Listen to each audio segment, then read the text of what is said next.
Okay. Right. Give me a moment.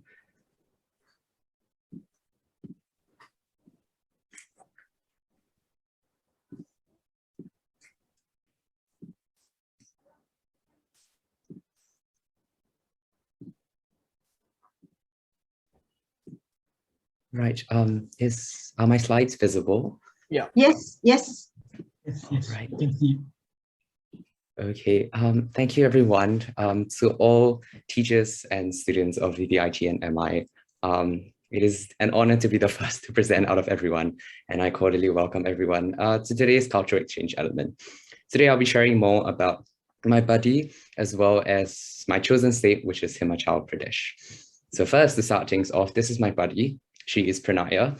She is a second-year student at VVIT, studying for a Bachelor of Technology in Electronics and Communication Engineering.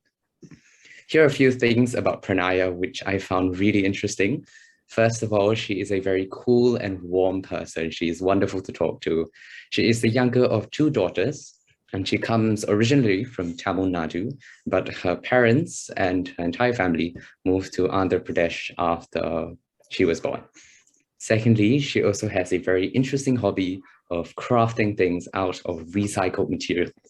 So she does make keychains, pendants, dolls, and crafts from things like parts of pencils, plastic, chalk pieces, waste clothes, and masks, as well as a lot of other things. And lastly, she can actually sing Carnatic vocals. She took a workshop 2 months back, and she loves to listen to Bollywood mass songs, which I find very enjoyable to listen to too.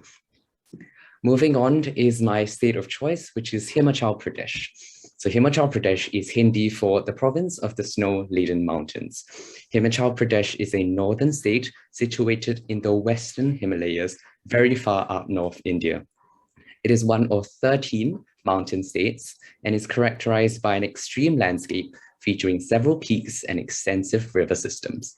Himachal Pradesh is also known as Dev Bhumi, which is the land of God, or alternatively, Veer Bhumi, which is the land of the braves. In my overview of Himachal Pradesh today, I'll be sharing two aspects of Himachal Pradesh. Firstly, the destination itself and what you can find at Himachal Pradesh, as well as some of the cultures that you can find there. First of all, we can explore the valleys and mountains that Himachal Pradesh is so renowned for.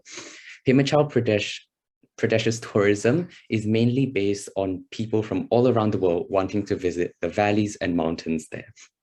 There are several valleys, such as Kinoa, Kulu, and Kangra in Himachal Pradesh, as well as mountains being situated at the doorstep of all the Himalayan mountains and quite closely to Nepal and other countries surrounding them.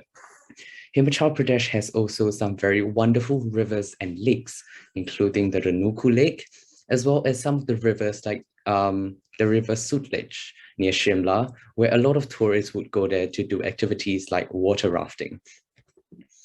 Additionally, Himachal Pradesh has also a very rich heritage and architectural sites that are both wonderful and glorious to look at.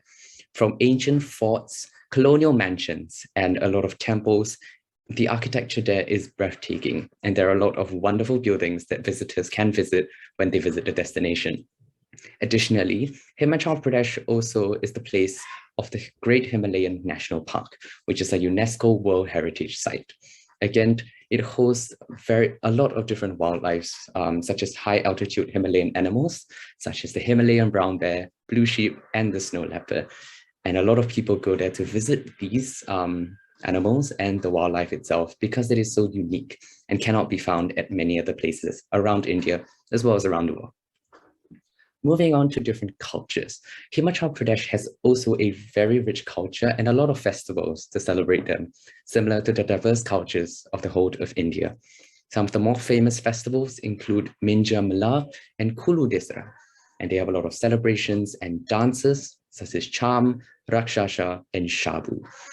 There are a lot of different art forms and crafts that we can find in Himachal Pradesh as well, including the renowned international traditional art form like Kangra, Tanka, and murals. The rich craft tradition in the state is actually influenced by a lot of myths and local folk tales of Himachal Pradesh. Moving on, Himachal Pradesh has also a lot of local cuisines and food heritage. When I searched up on the different kinds of food that they have, I was spoiled for choices as there were a lot of them. Lastly, there were a lot of shopping and market fairs that were available to visitors to the state. Being close to the Himalayan mountains, they sell things that are useful for hikers, such as winter clothing and climbing equipment, as well as a lot of the cultural elements and traditional art forms that I mentioned previously. That is all that I have for the sharing of Himachal Pradesh and my buddy. I would like to take this opportunity to thank VVIT and MI for this opportunity to participate on this trip, as well as to my buddy Pranaya, who has been brilliantly very receptive of me and very welcoming towards me. So thank you, everyone.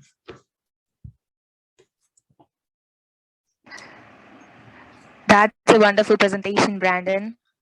And now I welcome Krishna Prasad Sir, Faculty Champion of UIF VVIT, and Ramchandra Sir, HOD and Faculty Champion of CSE Department.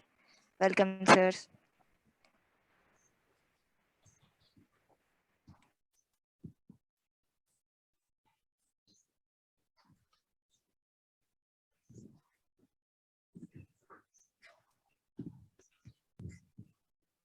And now let's see the presentations of Millennia Institute students about our states.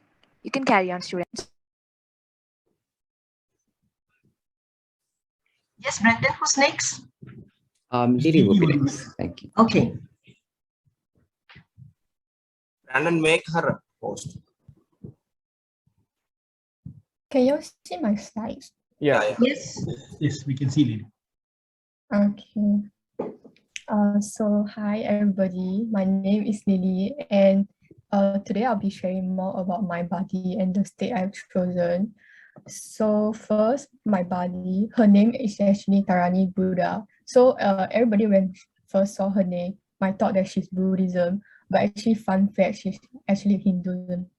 So right, she's actually a third year student, study electronic and communication, and her plans after graduation is actually to work for 2 years as a software engineer and continue her master degree. So she come in a small family of her parents and a younger brother, and she have a wide range of hobbies such as drawing, reading and acting. She also won a lot of awards during some of the acting competition in VVIT. Yeah. Next, I'll be sharing the state I've chosen, which is Maharashtra. Just an overview of the state. As we can see from the map on the left, Maharashtra is actually located in the western part of India, and it's actually formed in 1st May 1960. So Maharashtra is the third largest state by area in India, with a total area of 300,000 kilometers square. So it's actually 420 Singapore. Yeah. And actually is the second most populated state with a total population of 112 million. So next I'll be sharing with you about the element that I'll be focusing on. First is their language, which is Marathi. So Marathi have 83 million of speakers across the whole world. It's the third most common language in India, and it's the 10th most common language in the world. And the third box is actually my name in that language. Yeah. Next is their traditional clothing. So as we can see from the left, is the normal sari, which is a long piece of cloth wrapped around the waist with one end draped over the shoulder. But for Maharashtra attire, it has a unique dripping style, which is look like a pants at the bottom. This actually is invented because during the wartime, Maharashtra women wanted to follow their father and husband to fight the war. That's why this was designed to make them more comfortable. Lastly, I would like to have a thank you message for my buddy. She has been very committed to this exchange program and share with me about her culture. She even made a PowerPoint about Maharashtra to share with me. Although sometimes we have difficulty understanding each other, but she was very patient with me. So I hope she can take care and visit Singapore soon. Yeah, that's the end of my sharing. Thank you.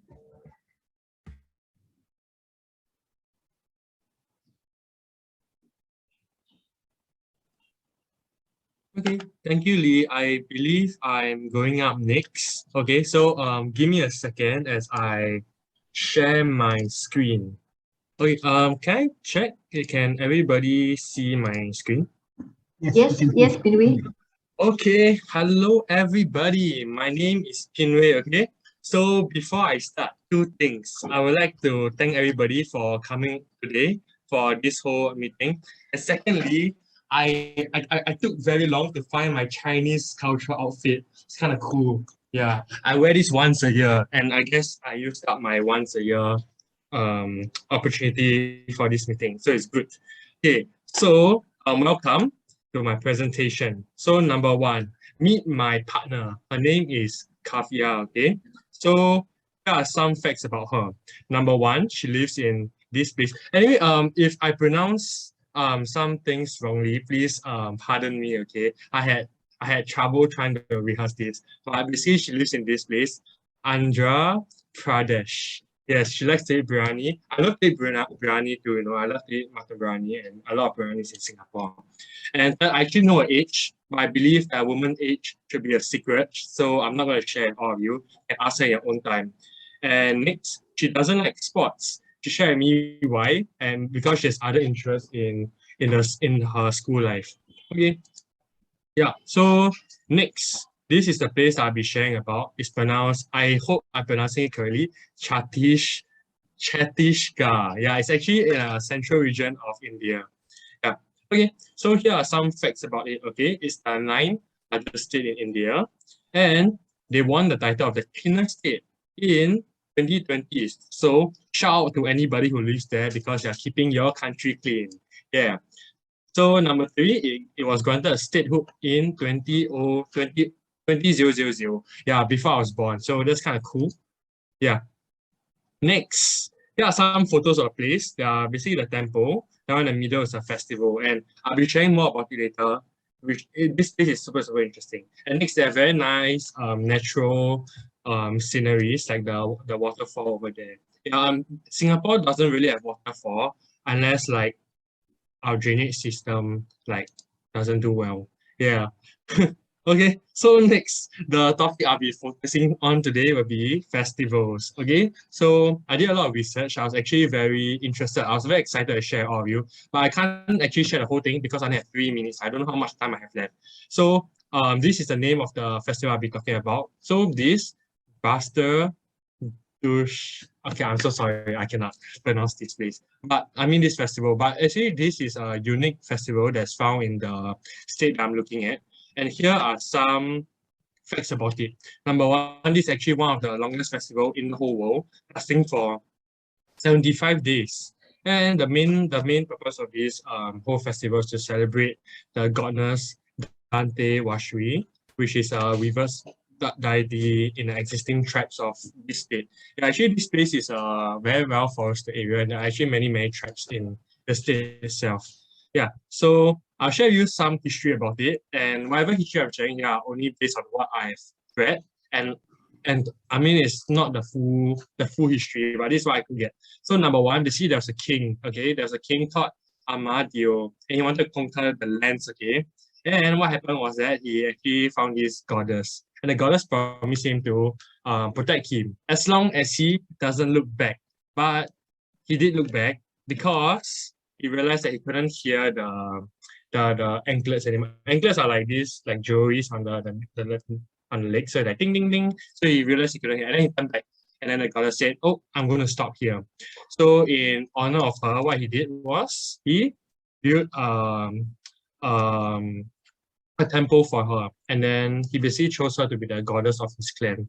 Yeah, but long story short, basically why people celebrate is to celebrate the goddess and her sister as long as the other tribal gods there. And then yeah, so here are some rituals they do. They actually have 12 that I read through, but I'll be only sharing 2 today. So I found this super interesting. Okay, so Hatha, Gatra, and Dari Gahai. So they have this very big chariot where it's built at on somewhere in July. I mean, okay, y'all can read from here. But basically, for this whole chariot, they can have up to 300 people on it, and people are poor. And I think during the event itself is quite breathtaking because they have lights. It's very well decorated, and the picture doesn't justify its size, but it's actually very big. And I watched all the different videos. Yeah. Something interesting is that the first bit of wood used for this chariot is actually drenched in the sacrificial blood at the temple itself. Yeah. Okay. Next is actually the Gadi. Yeah. So what happens is that every year they will actually pick this girl, young pre-pubescent girl. Yeah, and then she'll be chosen to basically act as a medium between the people and the goddess to seek for blessing. So actually, she'll have to give the approval for the festival itself. I thought this was really cool because this girl over here, she was the one that was chosen in 2019, I believe. Yeah. Okay, so that's all from me today. I once again thank you everyone for listening. Thank you VVIT for this opportunity. Okay, thank you.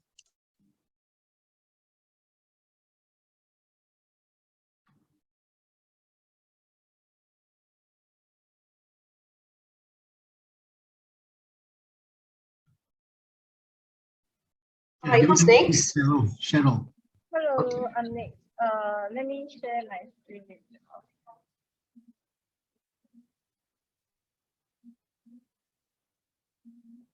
Can you see the screen? Yes, Cheryl. Okay. Yes, we can see. Okay, my name is Sarah, and today I'm presenting to you about the state of Punjab. I'm very sorry. I really tried pronouncing like correctly by googling and all, but there's still like quite a few words that I cannot pronounce properly. So now let me introduce to you my VVIT buddy. Okay, so my VVIT buddy name is Francine, and she's in Malaysia. She's like so much younger than me, and she's studying her first year undergrad in VVIT college. She's studying artificial intelligence and data science. So actually, I find this very cool because in Singapore, right, I've never really heard people study things like artificial intelligence or especially at like 18 years old. So I was actually like very impressed at this. Then her hobby is scrolling news. Like she likes to read, I don't know, about like the states and all and new technologies, watching movies and web series, which is also something I like to do. Then she likes to eat sweet a lot. And her favorite are rasgulla, gulab jamun, and rasmalai. Yeah. And she's a vegetarian. So like me, right, she also play a lot of sport and she actually won many prizes in district meets and various sports. Yeah. So next I'm gonna be introducing about the state Punjab. Yeah.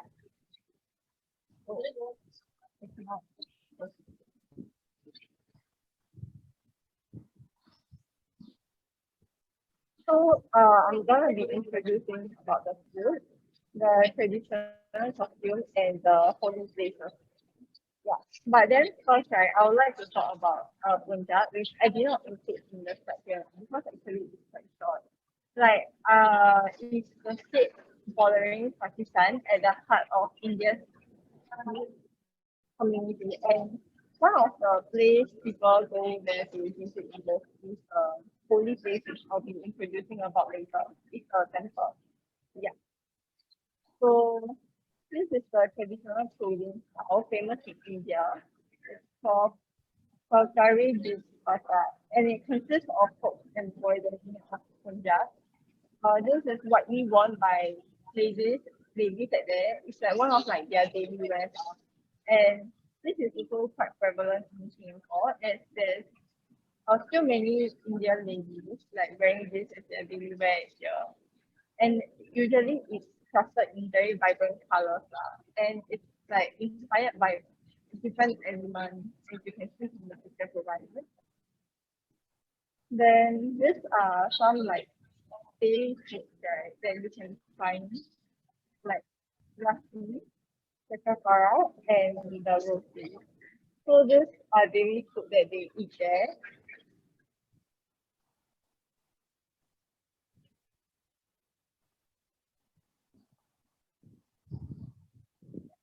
So now to the main thing that I'm introducing today is this golden temple of Guradawa. Gurad, Guradawara. Uh, this is the golden temple where people worship and it's the most important inside. So a lot of people visit there actually, and this is one of the main tourist attractions from the place. And there are four doors which mark the four entrances to the temple, symbolizing the belief of equality and that all people are welcome to the holy place. Then the like other religion, right, that they follow a ritual also, where everybody must remove their shoe and cover their head and sit on the floor to show that they are equal before God. And it's surrounded by a sacred water, which believed to have healing power.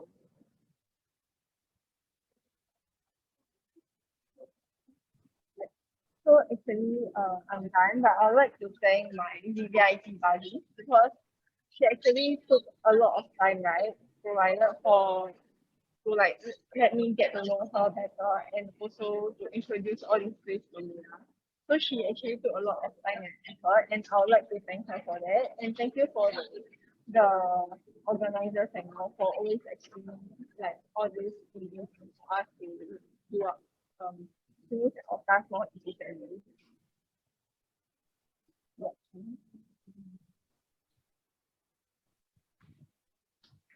Okay, thank you, Cheryl. Okay, a very interesting presentation by Team 1, I believe. I think nice slides and good information. Yes, I like the way you have presented your buddies as well. Okay, hopefully your buddies are here to see what you have actually presented. Right. Okay, Team 2, you are now on. Can you please stand by? We have one more. There are 5 members last. Oh yeah, okay. One more member. Okay, sure. Okay, so I'll be the final presenter for the and I'll be sharing my screen. Can everyone see my screen? Yes, Miranda. Okay.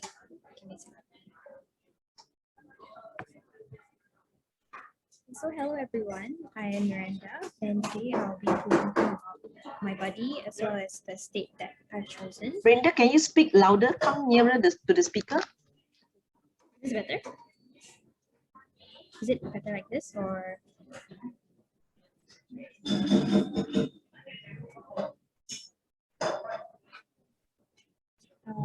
Benin City, is it better? Yeah, like louder, please. Okay. Okay, I will try my best. Okay. Yeah. So, an introduction to my buddy. Her name is Pavitra and she's 18 years old, same as me. We're both born in 2003.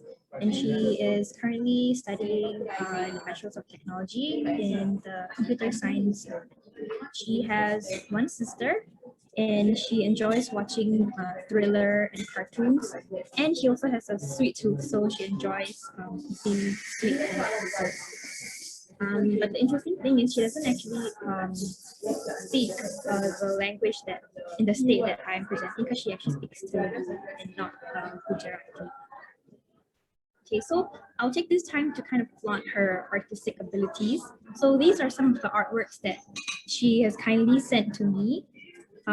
So she is clearly interested in a lot of arts and like paperwork. So all these were created by her and she sent me all her artworks. And I think that she is very talented, as you can see from all these that she sent. Then the state that I've chosen is Gujarat. So the capital is Gandhinagar. I'm so sorry if I'm butchering the pronunciation, but the language that they speak is Gujarati.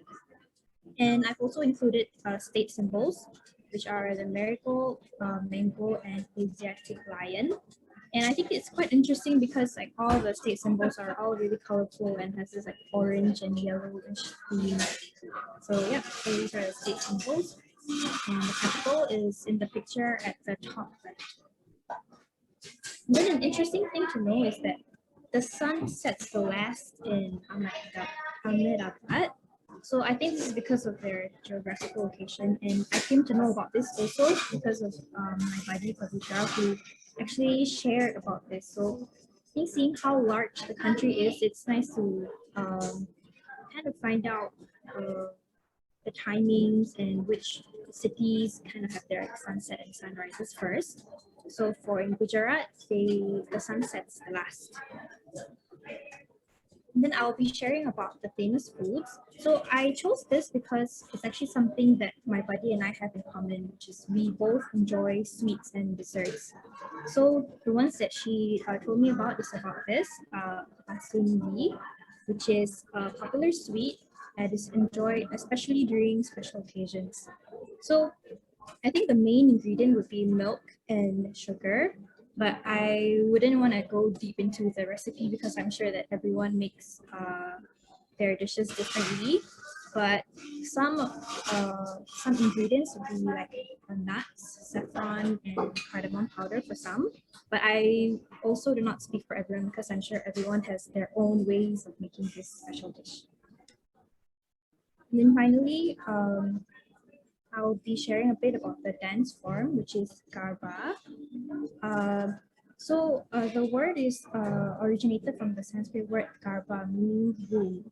So clearly because like women have womb, so traditionally it's performed by women in a circle like around the clay lantern with a light inside. I also came to know about this from my buddy because she has this interest in dancing and singing, and she's also talented in like her artworks. So it's I chose these aspects that kind of interest her because she has a talent in the performing arts sector. Yeah, in that aspect. And my final slide is just a thank you slide. So I just want to take this time to thank my buddy Pavitra especially for always being so warm and engaging in our calls. And she has always accommodated to our differing schedules and our time differences especially, because I feel that 2.5 hours is quite a weird time gap. So we might have struggled in the beginning a bit because we had to find a common time. But I think we both tried to make it work. And I'm really grateful for how nice and engaging she is to me. And I also like to thank the fellow UIFs and the VVIT counterparts for giving us this opportunity to present. And also we want to thank Mr. Fadzil, who is the leader of Team 1, and he has always been giving us the guidance. Yep, so that's the end of my presentation. Thank you so much. Okay, thank you, Team 1. Well done. Okay, let's hear from Team 2. Members from Team 2, just be on standby so that once your first speaker has completed, you just start on, okay? So Team 2.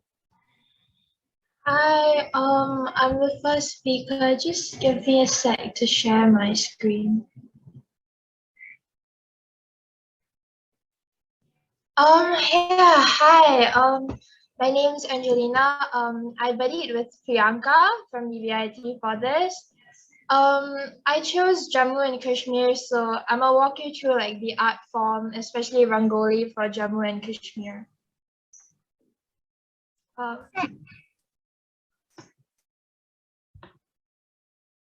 Oh shoot, sorry, give me a sec.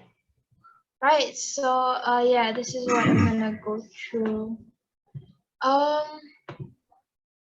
I couldn't get my hands on a picture of Priyanka, unfortunately, but anyways, she loves K-pop.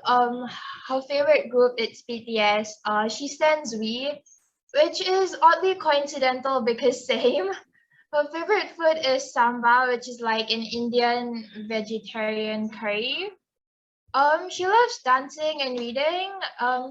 What I found really weird but funny was that we had so many similar interests. Like we both like art, and we're both bathroom singers, so that was cool in itself.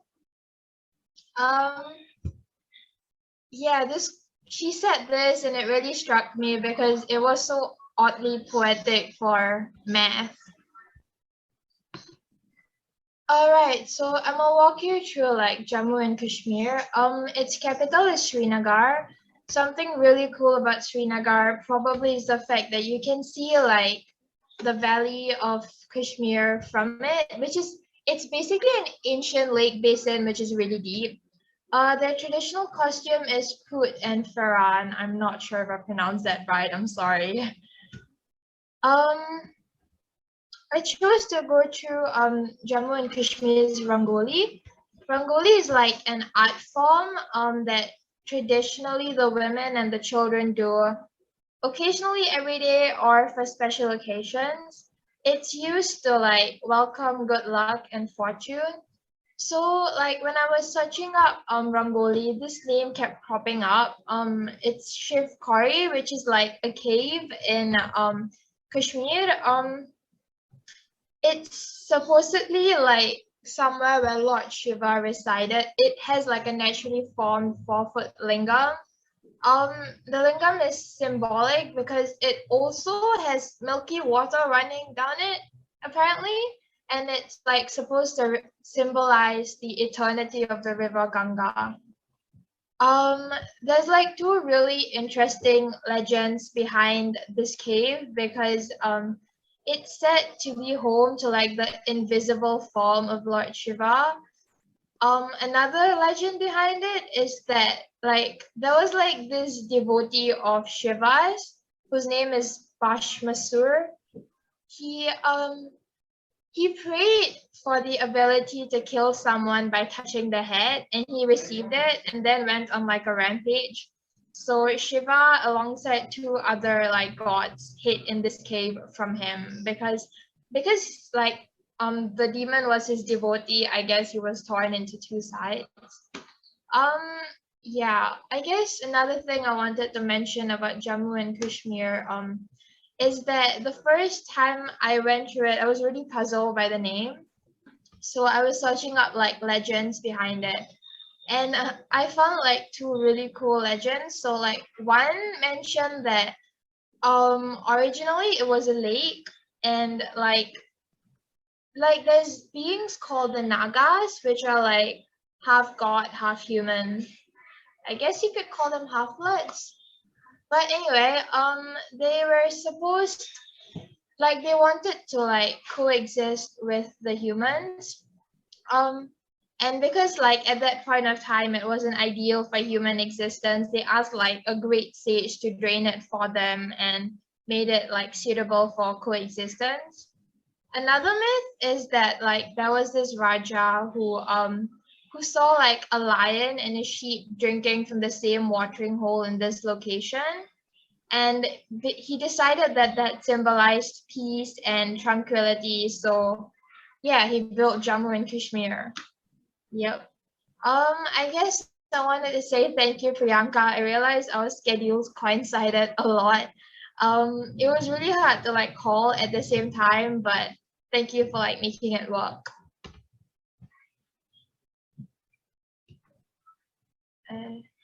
Yep, I'm done. Chaying, do you wanna start? Give me a moment.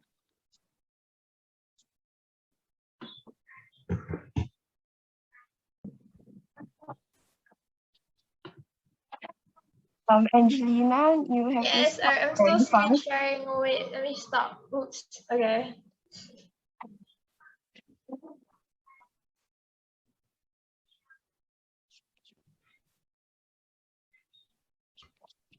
You can now see my slide.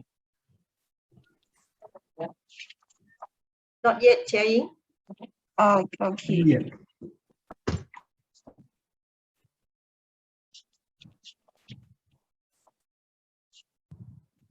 Ken?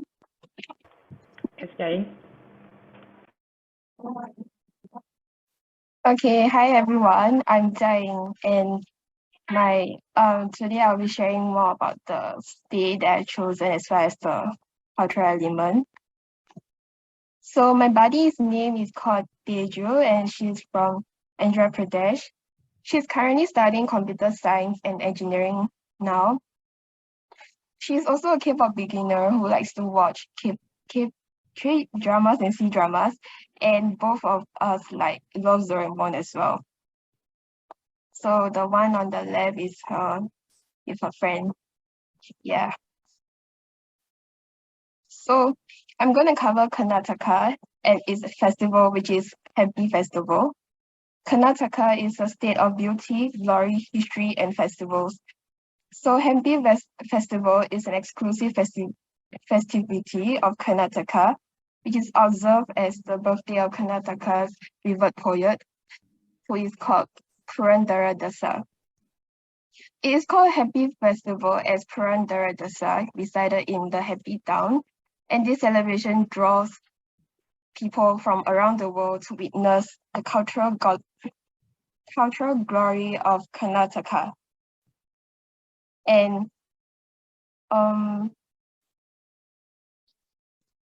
so here are the events in Hampi Festival. So the first one is the arts and dance shows, which is over here. And the one on the right is the music fiesta. And the third one is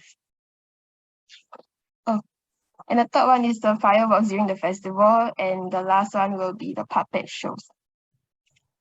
So finally, I want to say thank you to Teju for being so friendly and patient with me. And the entire session was not awkward at all, fortunately. And I also want to thank both VVIT and MI for giving us the opportunity to embark on this program as well. And I certainly learned more about the states. Yeah, thank you.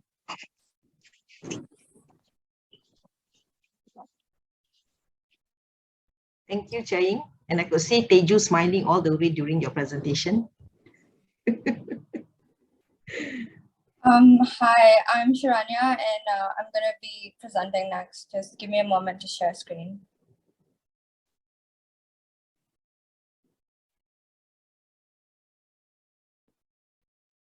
I hope you all can see my screen.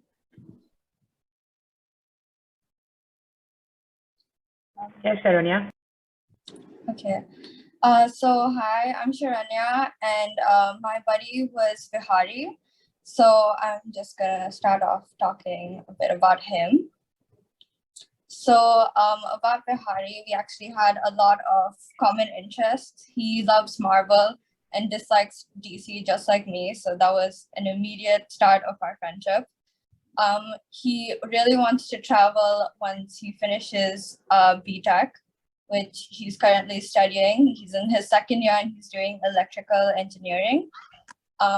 He's from Andhra Pradesh, like me, so that was another common point that we both had. And he also loves Sherlock Holmes novels. I didn't read the novels, but I do love the show. So overall, it was really easy to talk to him, and he was really nice. And we hit it off very well because we constantly had opportunities to talk, and he was very open with me. So I decided to do my presentation on Rajasthan because Rajasthan is just a really intriguing place to me. It has a beautiful culture, and it's one place that I've always loved. So I'm just going to start with a little brief intro to Rajasthan. So the capital of Rajasthan is Jaipur, which is also known as the Pink City. It was named the Pink City because during the rule of Sawai Ram Singh I, the city was painted pink to welcome HRH Albert Edward, Prince of Wales. And because of that, many avenues still remain painted pink, and it gives Jaipur its distinctive appearance. So some of the very famous landmarks in Jaipur are Hawa Mahal, Amir Fort, and City Palace. Some of the traditional attire in Rajasthan would be the ghagra, choli, and dupatta for women. So the ghagra is their skirt, while the choli is their blouse, and dupattas are headscarves that they wear, which traditionally is the assembly for most Indian states, actually. And for men, they wear dhotis and angrakhas. So basically, dhotis are their loose flowy pants, while angrakhas are their flowy robes. So I decided to focus on Rajasthani food because Rajasthani food is probably one of my most favorite cuisines out there. And I really wanted the opportunity to explore more about it. So these are just some of the really iconic Rajasthani foods out there: Rajasthani thali, gatte ki sabzi, and ghevar, which is a sweet. So the history of Rajasthani cuisine is largely influenced by the weather and the historically warlike lifestyles of their inhabitants. So the limited availability of water and green vegetables in Rajasthan forced them to turn to hardy crops and grains like jowar and bajra that can survive the harsh climatic conditions of the region. Similarly, Rajasthan was a land that was historically ravaged by wars. So under such conditions of conflict and uncertainty, foods that could be stored for longer durations naturally gained importance. So on the right, I have a picture of Maharana Pratap, which is a really iconic figure. He's a Rajput king, and he's known for his military resistance against the Mughal Emperor Akbar, which I'm not sure if everyone knows about him, but again, a really iconic emperor of India. So I decided to focus on the most iconic dish of Rajasthani cuisine, which is dal bati churma. So dal is lentils, bati is these hard fire wheat rolls that are baked, and churma is ground wheat that is cooked with ghee or clarified butter and sugar. So historically, it was said that soldiers would break dough into chunks and leave it buried under thin layers of sand to bake under the sun. And when they returned, they would become bati. Similarly, the upper class used to eat bati with dal because of the influence of traders that settled in Mewar. And another influence by these traders in Mewar was churma, where there's folklore that states that someone poured sugarcane juice on top of bati and cooked it accidentally, and it turned into churma. So that's all from my presentation. I would like to thank VVIT and MI for the opportunity to join this trip. It's something that was really meaningful and significant to me as someone who's Indian. And I really wanted to learn about culture in like completely different perspective. I want to thank my buddy Vihari for being so open and so warm and welcoming to me, and constantly sharing and wanting to learn more about me. He made this process a lot more fun and enjoyable. So thank you.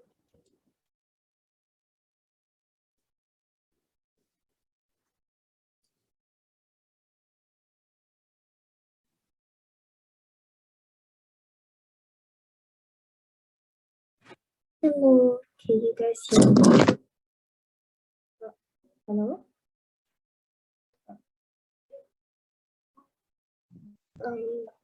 Sorry if you can't hear me. I'm actually having COVID right now, so I have a bit of a sore throat. But I'm Carrie from MI, and my buddy from VVIT is Vivek. So the state of choice I picked today. Sorry? No, audio is really loud. Can you speak? Oh, yeah, sorry. So I'm Carrie from MI, and my buddy is Vivek from VVIT.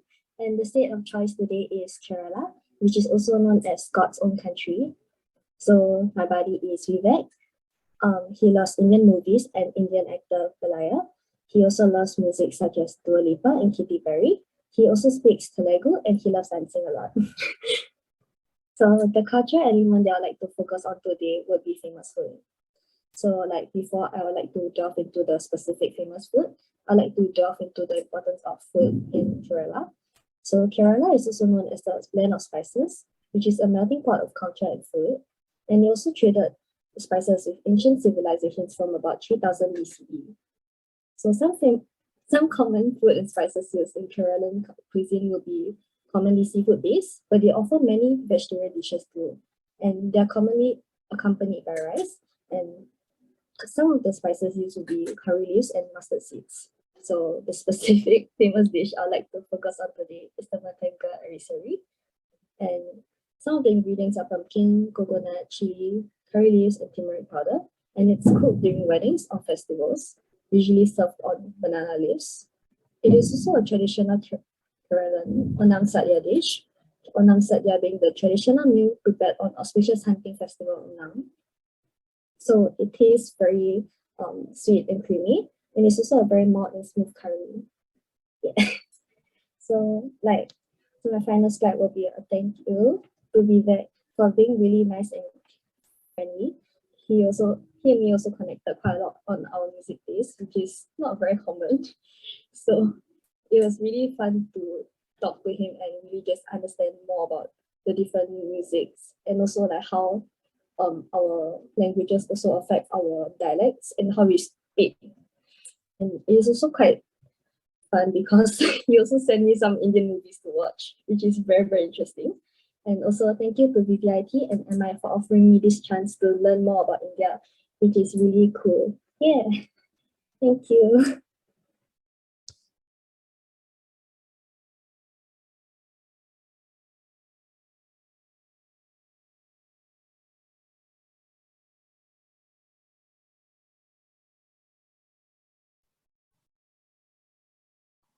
Okay, Carrie, thanks. Who's next?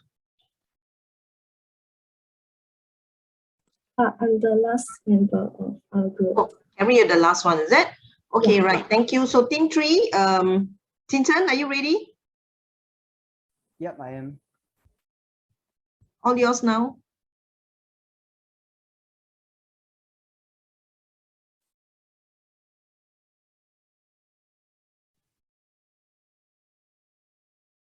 Can you all see my screen? Yes, yes.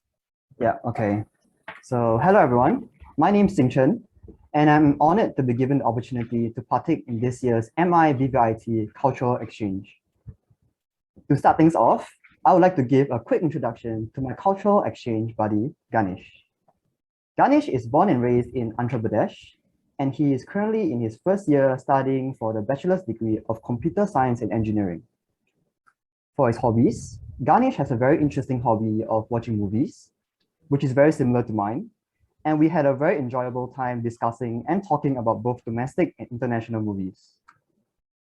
Aside from that, Ganesh is also very knowledgeable about the history and linguistics of India, being able to teach and explain many complex aspects about the topic in very simple terms to me. And though our time talking together was rather short, I really appreciate and enjoy talking to Ganesh. Moving forward, I hope that we will be able to keep in touch and continue learning about the different cultures we come from. A huge thank you to you, Ganesh. Moving on is my selected state chosen. I've chosen to talk about Sikkim, a state rich in both culture and nature. Here are some interesting facts about Sikkim. It has 4 national languages, including English, Nepali, Sikkimese, and Lepcha. The predominant religions practiced in Sikkim is Hinduism and Buddhism. It is also home to a diverse range of flora and fauna species, including its state animal, the adorable red panda, and its state flower, the magnificent noble orchid. Sikkim is also India's most environmentally conscious state, having banned plastic water bottles in any government functions and meetings. Moving on, I would like to very briefly talk about Sikkim's state festival, Phang Lapsol. I'm very sorry if I butchered that pronunciation. Phang Lapsol is one of the major annual festivals of Sikkim and its people. The festival pays homage to all of the guardian deities and protectors of Sikkim, and usually occurs in the month of August or September. Mount Kacheng, which is the highest mountain in India, is actually considered the guardian deity of Sikkim, and it is said that the Sikkimese invoke God on this day on behalf of the entire country. It is truly a hallmark and unique festival that unites its people. Though I only chose to focus on a few aspects, Sikkim is actually infinitely more interesting and beautiful than what I've just described. Being famous for its landscapes, Sikkim is home to the Kaching Dzunga National Park, as well as the Guru Dongmar Lake. Both are sites that I'm absolutely in love with. All in all, though it is one of the smallest states in India, Sikkim is certainly packing with culture, history, and biodiversity, making it one of the unique places in India that I would like to visit one day. This brings me to the end of my presentation. Thank you for your kind attention. Thanks, Jinchen. Next. Hi, can I get permission to share screen? Yeah, sure. You mean currently you're not? Give me a second. Yes.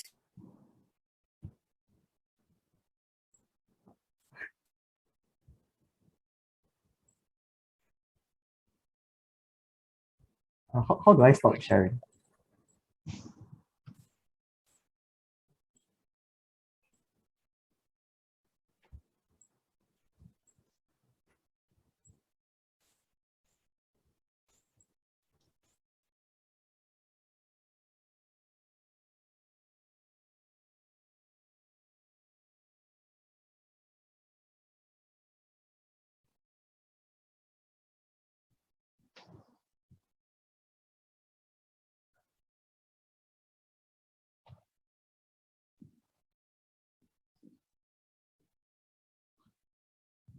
Okay, we can see. Okay, thank you, Madam Siti. Okay. Hello everyone, I'm Li Ling, and I'll be sharing more about my body and the country where my body is born in, Andhra Pradesh. To start off,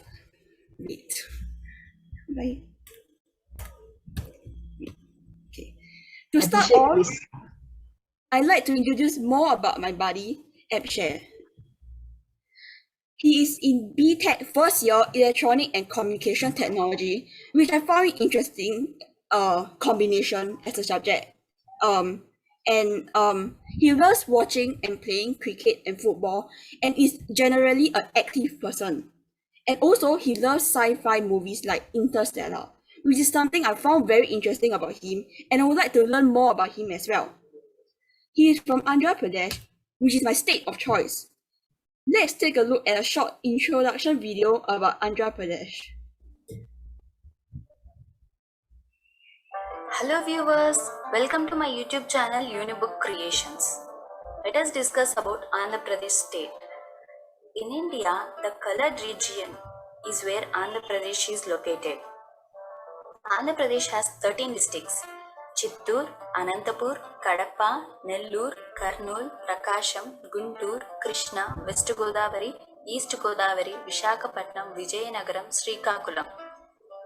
Andhra Pradesh, also known as Andhra or Andhra Rashtra, is a state in the southeastern coastal region of India. Andhra Pradesh is the first state to be formed on a linguistic basis in India on October 1st, 1953. Andhra Pradesh comprises two major regions, namely Rayalaseema in the southwest and coastal Andhra bordering the Bay of Bengal in the east and northeast. It is bordered by Odisha to the north, Chhattisgarh to the northeast, Tamil Nadu to the south, Karnataka to the west, Telangana to the northwest, Bay of Bengal to the east. The state's natural attractions include beaches of Visakhapatnam, hill stations such as Arakku Valley, and island of Konaseema in the Godavari River Delta. It is the seventh largest state by area, covering 1,62,975 kilometers. It is the second longest coastal line, about 974 kilometers. The largest city and commercial hub of state is Visakhapatnam, located on the Bay of Bengal with a GDP of $43.5 billion. The second largest city is Vijayawada, located on the banks of Krishna River with GDP of $3 billion. In the 3rd century BC, Andhra was a vassal kingdom of Ashoka, but after his death, Andhra became powerful and extended its empire to the whole of Maratha country and beyond. Andhra Pradesh was formed on 1st November 1956. Present capital is Amaravati. People in Andhra Pradesh are called as Andhralu or Teluguvaru. Andhra Pradesh is also known as Rice Bowl of India for being a major producer of rice in India. Andhra Pradesh official language is Telugu, one of the classical languages of India, the third most spoken language in India and the 11th most spoken language in the world. Hello viewers, welcome to my YouTube channel Unibook Create. Okay, I think it's too long, so I'll just skip this part. Okay, so I'll be talking about the holy places in Andhra Pradesh. So sorry if I pronounced wrongly. Tirupati, which is the holy state of Andhra Pradesh, and is considered to be one of the richest temple in the world, culturally, spiritually, and economically. And the deity is Lord Venkateshwara, and they practice by performing some puja at home and offer flowers. And that's all for my presentation. And I would like to thank my buddy for being proactive in starting the conversations. And thank you for VVIT and MI for giving me this opportunity to present. Thank you.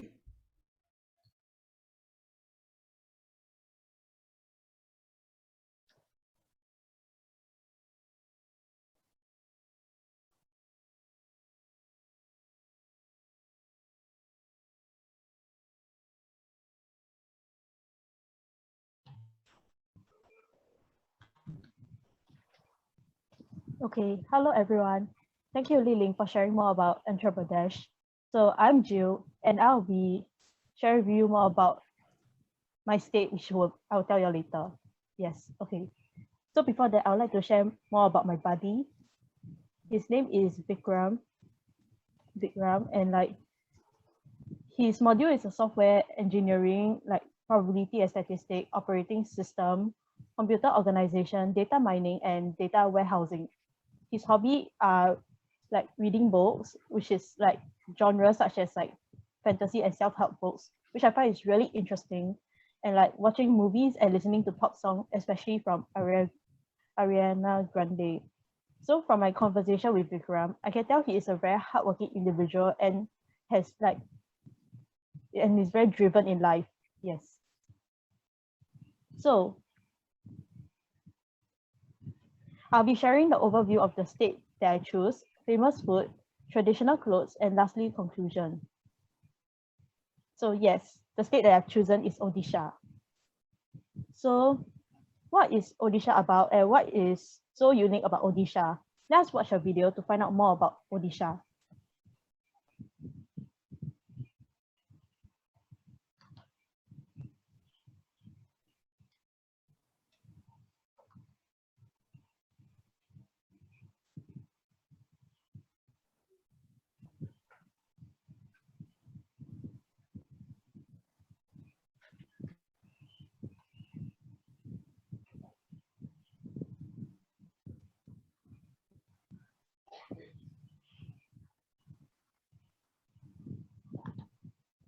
So yes, actually this is actually a documentary, and there's this full video of discovering Odisha online. So if you want to find out more, do watch the video. Yes. Wait now. Okay, so Odisha, formerly Orissa, like it was changed in 2011. It's an eastern Indian state of the Bay of Bengal. It's known for its tribal cultures and its many ancient Hindu temples. So before India became independent in 1947, Odisha capital was at Kata. Okay, my apologies if pronouncing certain states wrong. Okay, the present capital was subsequently built at Bhubaneswar in the vicinity of the city historic temple in the east central coastal plains. So now, Bhubaneswar, the capital of Odisha, is home to hundreds of temples, notably the intricate carved Murteshwara. And also, do you know that Odisha is known as the soul of India, which is, in my opinion, is really very cool. Yeah. So Odisha main language is Odia, also spelled as Oriya, and it's actually, this language is like 50 million speakers out there. Yes, it's officially recognized as a language schedule in the Indian constitution. So this is the capital of Odisha. It's really a beautiful place that has like many tourists visiting it. It's a temple. So next, we are moving on to famous food in Odisha. So this is actually pahala bata, which is a lunch staple for almost every household in the state of Odisha. So pahala bata offers a delectable respite from the summer heat, made from soaking cooked rice in sour curd and water. This dish from Odisha is served with fried fish, potatoes, badi kora, and pate on the side. Being a popular food and main food of Odisha, this delicacy should be one of your first dishes to try on your trip to Odisha. So yes, as you can see in the middle, the white color, like porridge looking, right, it's actually the dish of like the famous food in Odisha. Yes. Then next, right, this is gapchap. It's also known as like punchap in Bengal. So also Golgappa in the north and Pani Puri in Western India, which is very interesting because it has different name depending on which state of India are you at. It's also the nation's favorite food. So in this dish, crunchy hollow ball made from maida, atta, or suji, filled with chana masala and dipped in spicy jeera, just enough to take your taste bud on a whirlpool of flavors. The sheer burst of the gapcha in the mouth, one of the most famous dishes of Odisha, makes this crispy wonder of an absolute delight that one can binge eat on their trip to Odisha.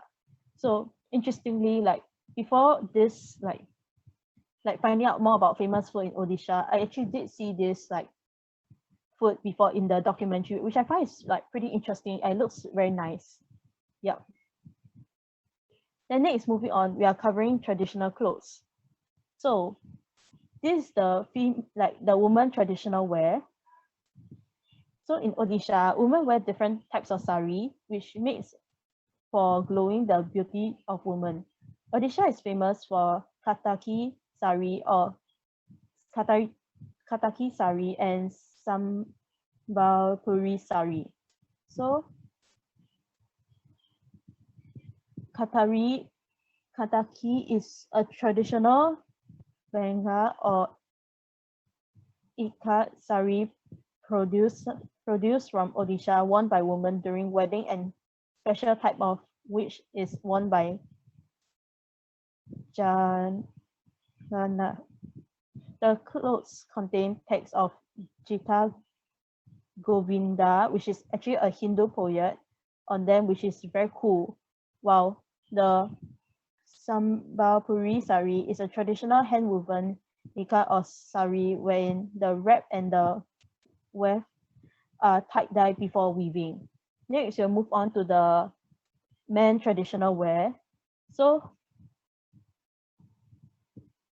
on the left, you can see the man is dressed in dhoti, which is a common traditional costume for men in Odisha.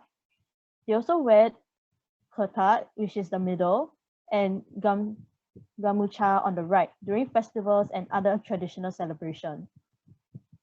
So next, moving on to conclusion, I'd like to take this opportunity to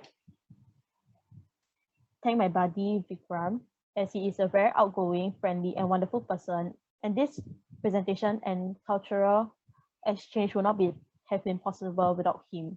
So yes, thank you, Vikram. Then also about Odisha, after finding out more about Odisha, if possible, I would like to visit them one day too. Yep. So thank you, and thank you VVIT and MI for making this cultural exchange possible. My apologies for not presenting the best of Odisha, as I'm really very nervous, but I hope that through the slides, you're able to find out more about Odisha, and do watch the documentary to find out more about Odisha. So thank you, Vikram, once again, and thank you, everyone.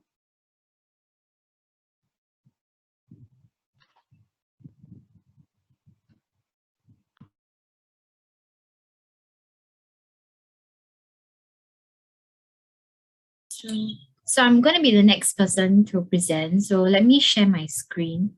Can everyone hear me? Great, loud and clear. Yeah, okay, thank you. Can everyone see my slides? Is it visible? Yes, yes. Okay.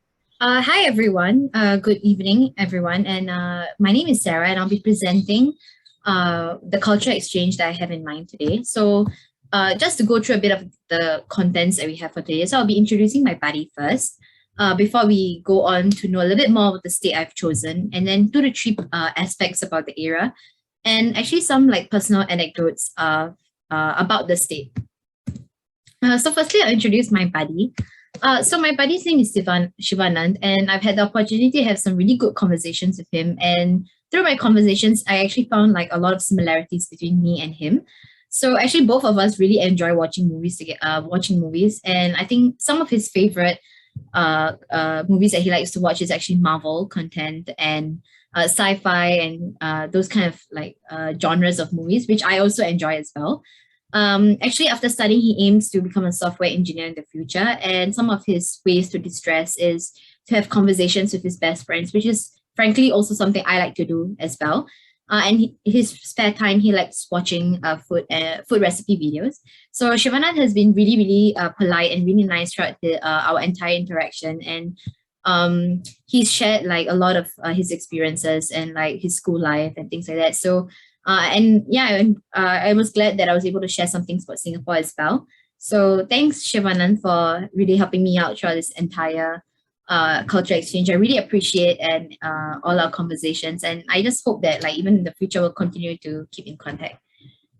So moving on, I'll go on to my selected state. So the state I have chosen is actually Dehradun from Uttarakhand. So this state, actually the name Dehradun is made up of 2 words. Dehra, which is actually temple in Hindi, and Dun, which is translated to lying at the foot of a valley. So the reason why this is what it's called, because Dehradun is actually located in a valley amongst like 2 hills. And Dehradun is also the most populated city in Uttarakhand. And one thing it's really, really well known for its picturesque landscapes because of how close it's located to near the mountains. So like if you were to go there, you would see like really amazing sceneries that you can enjoy. This place is also the administrative headquarters for Uttarakhand. So what happens here is that government operations are planned, controlled, organized, and ensure that everything's running smoothly for that state. This is also the home to the Indian Armed Forces. So those who are enlisted in the army will come here to Dehradun. So they have this valley called the Dun Valley, where the army where the soldiers are trained to be enlisted into the army. And not only that, it is also known as a school capital of India because there are about 230 world renowned educational institutions that many of India's like most influential people like Rajiv Gandhi, who was the former Prime Minister of India, actually graduated from schools like this. So yeah, it's actually a really cool place. So a few aspects about the area.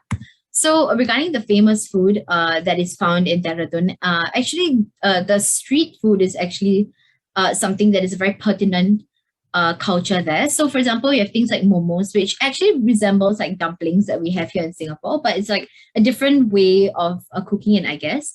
So like usually these momos are stuffed with like vegetables, with different types of vegetables, and are served with some sort of sauce. Then we have chicken korma, which is a thick and creamy gravy that is made from yogurt and cashew nuts, and is usually like served for dinner.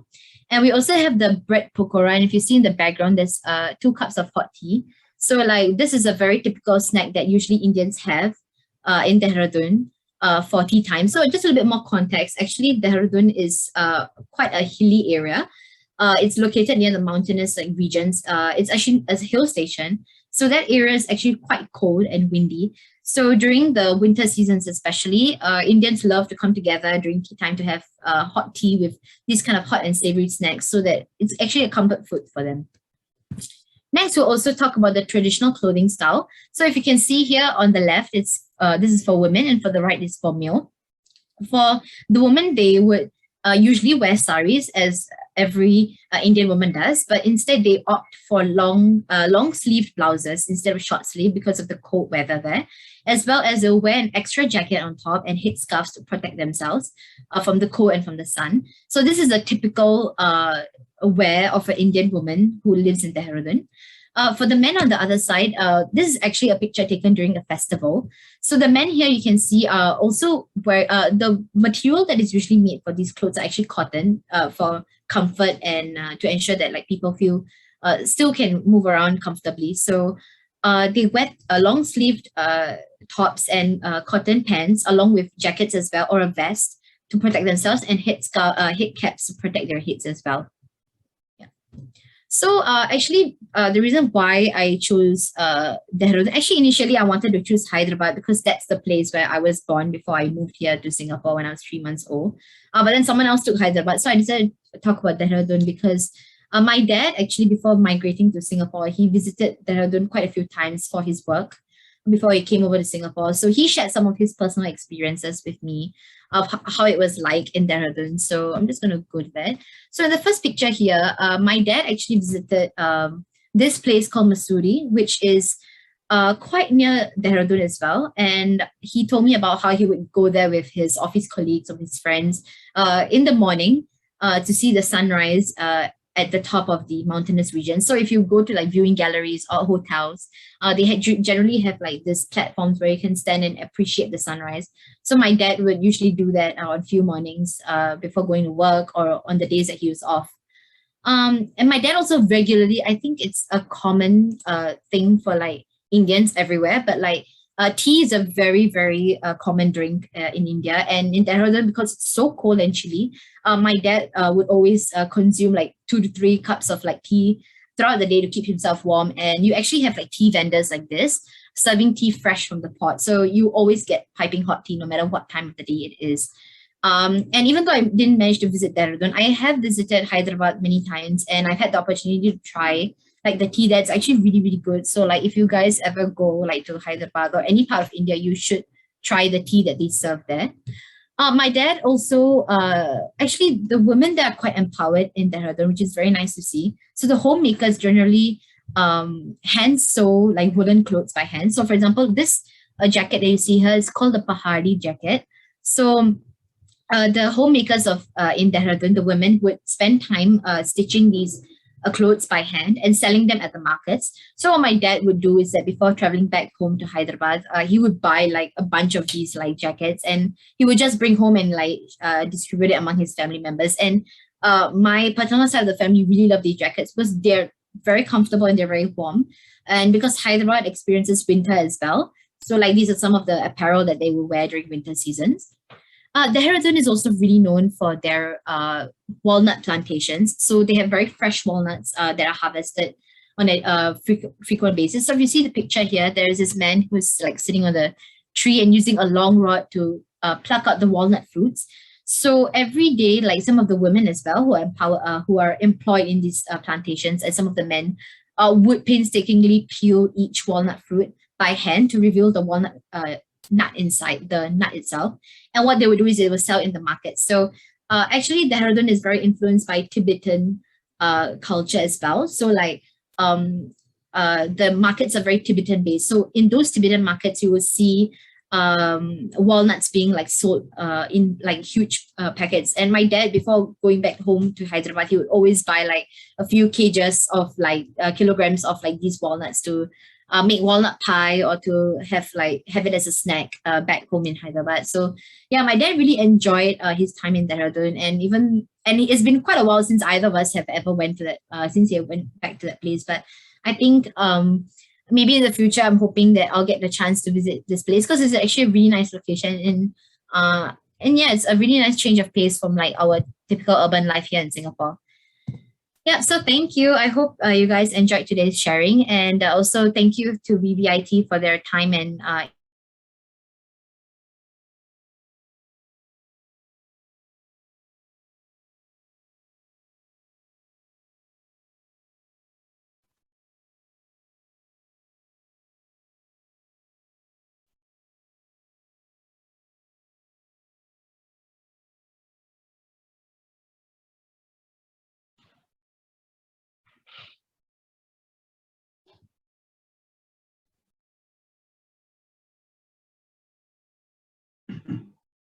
Can we move on to the next speaker?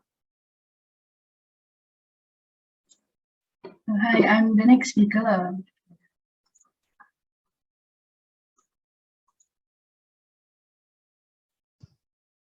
Could I ask for access to screen sharing? Thank you.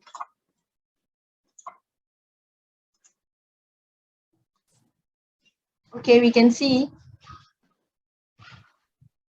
A very good afternoon to everyone. I'm Jasmine, and it's a huge privilege to be here to present what I've learned through this culture exchange. About my buddy, hi now. Her name is Navya, and she's from the state of Andhra Pradesh, and she's majoring in artificial intelligence and data science. She speaks Telugu, English, and Hindi, and I've learned that Diwali is her favorite festival, and she also loves the Vampire Diaries, which is also something I love as well. And through our interactions, she explained to me in great detail about the beauty of Indian weddings, and I really wanted to share it with you all. So the first aspect of Indian weddings is the Saptapadi, which means 7 rounds in Sanskrit, and this is where the couple takes rounds around the pit, signifying the god Agni, and each round signifies 7 vows that the couple makes to one another, and is considered the most sacred part of the entire wedding. And in this ceremony, there's also wedding games such as finding the ring, and where 1 gold and 1 silver ring will be dropped in a pot with milk, and then they have to find it. And then my buddy said that it is known that the one who gets the golden ring 2 or more times will be the more dominant one in the relationship. So it's a very fun and enjoyable game, especially for the family members watching. So indeed, Indian weddings are celebration of fun, sacred love, and family. Next up, I'll be introducing everyone to the beautiful state of West Bengal. About West Bengal, it is a state in the eastern region of India along the Bay of Bengal, and it is the 4th most populous state, and official languages are Bengali and English. And the state is also the hotbed of the Indian independence movement and has remained one of India's great artistic and intellectual centers. Its state capital of West Bengal is Kolkata, and it is also regarded as the cultural capital of India because of it's well known for its combination of traditional and modern elements, such as its rich heritage and tradition, remnants of British colonial history, and modern architecture as well. And that's why it is named the City of Joy. There's also Darjeeling, which is in the northern part of the state, and it's named the Queen of the Hills, and it's well known for its lush greenery, mountainous landscapes, and it is also home to the Darjeeling Himalayan Railway, which is noted as a UNESCO World Heritage Site.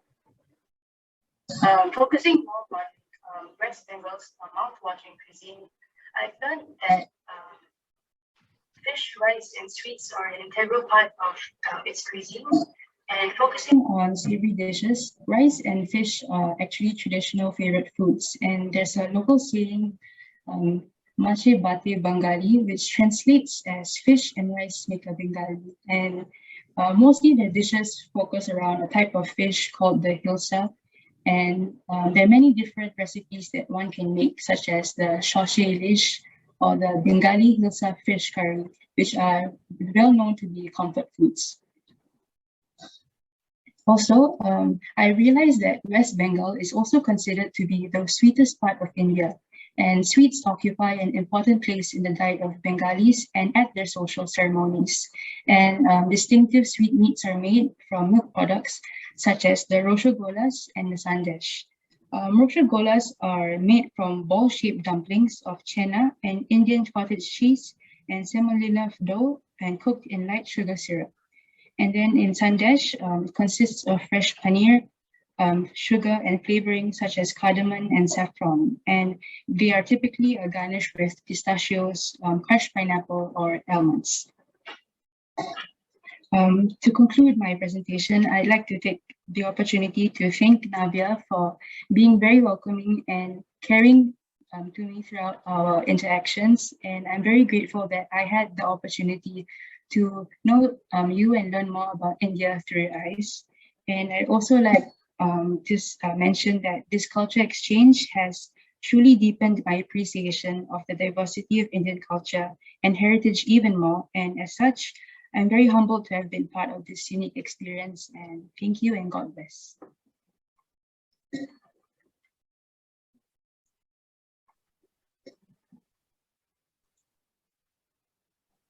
Hi guys, I'm going to be sharing next. Give me a moment, sorry.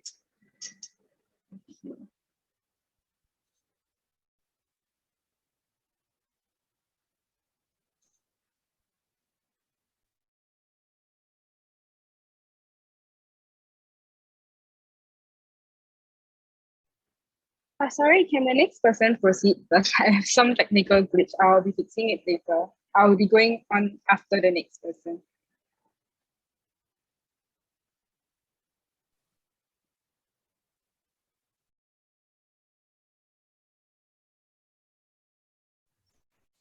Hello everyone. Can everyone see my slide? Yes, and we can hear you well. Yes, okay. Hi, my name is Shafika and my buddy is Bhavya. So before that, I would like to show you guys the outfit I'm wearing. So it's actually called a chudidar and it's originated from the north of India. Okay, so now I'm going to present about my buddy. Yes. Okay, so my buddy's name is Bhavya. She's from Tenali, from Andhra Pradesh, and she's 20 years old. So like we're only like 1 year apart. And she's doing computer science, which is known as BTech, and she's in year 3 right now, which I think is her last year. And her hobbies are like to watch movies, reading storybooks, and playing badminton. And her favorite food is also like chicken biryani. Okay, yeah, her favorite food is chicken biryani, and like I also recently ate a chicken biryani last week. So this is the picture that I took. Yeah, okay. Then her ambition, her dream is to work in a multinational company. So I think that's kind of cool. Yeah.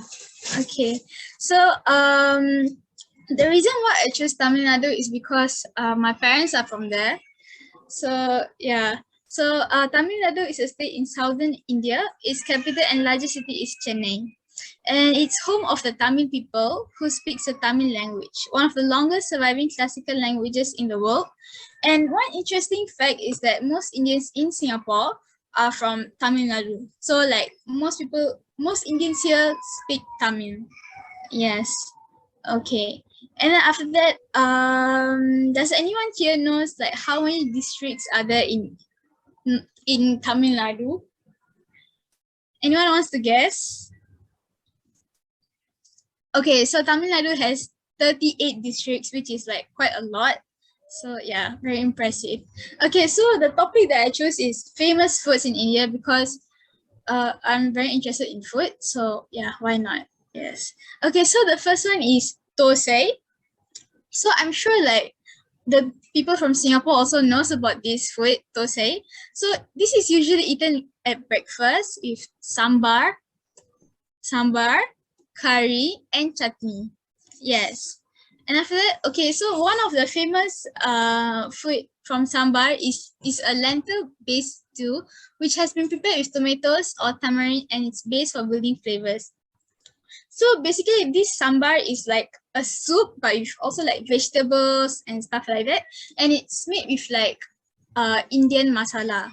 Okay, so we can also use this for like our lunch spread, and it's like almost in every like Tamil Nadu and in Tamil homes everywhere.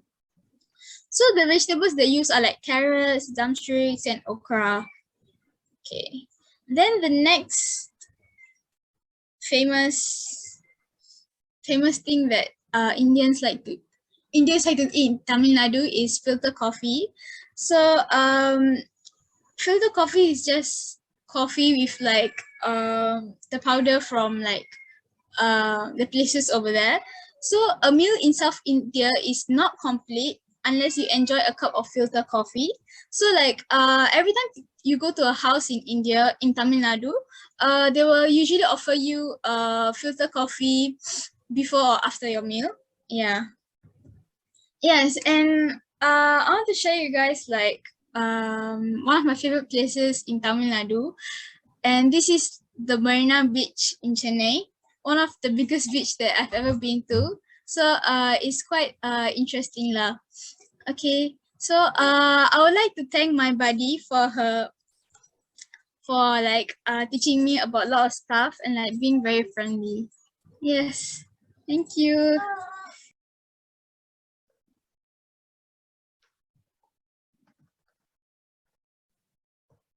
Okay, next would be Firdaus. Then we give Rushana, you want to go first? Okay. I'm okay with anything. Okay, you go ahead then. Okay. Actually, sorry guys, Jasmine is helping me share my slides because something is wrong with my iPad. I'm so sorry, but yeah. Okay. Okay.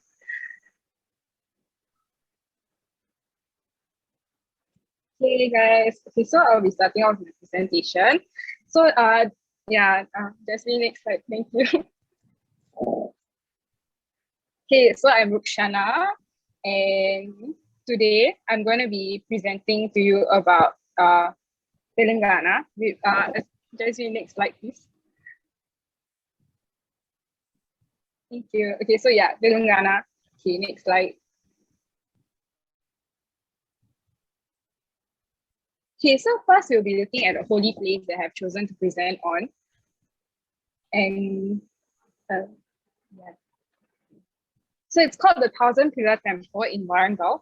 This temple has a very long history and it dates back to 1163 AD. And this took 72 years to construct. That is a very long time. And this temple clearly by the name has 1,000 pillars. Just next slide. Each pillar and any structure is beautifully carved and has uniqueness in the structure. So that is a reason why this temple, they took 72 years to build it. Just next slide. Okay, so interesting facts about this temple. Just next slide. Yeah. Okay, so it is believed that a tunnel has been dug from this temple premises to the Warangal fort so that the royal family can travel through the tunnel and offer their prayers while the enemy cannot trace them. So anyone who's wondering what Warangal fort looks like, you can see it in the next slide. Just next slide, please. Yeah, so this is how it looks like, and this is where the royal family actually escapes to. Okay, just next slide, please.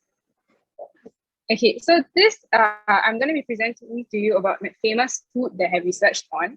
Okay, just next slide.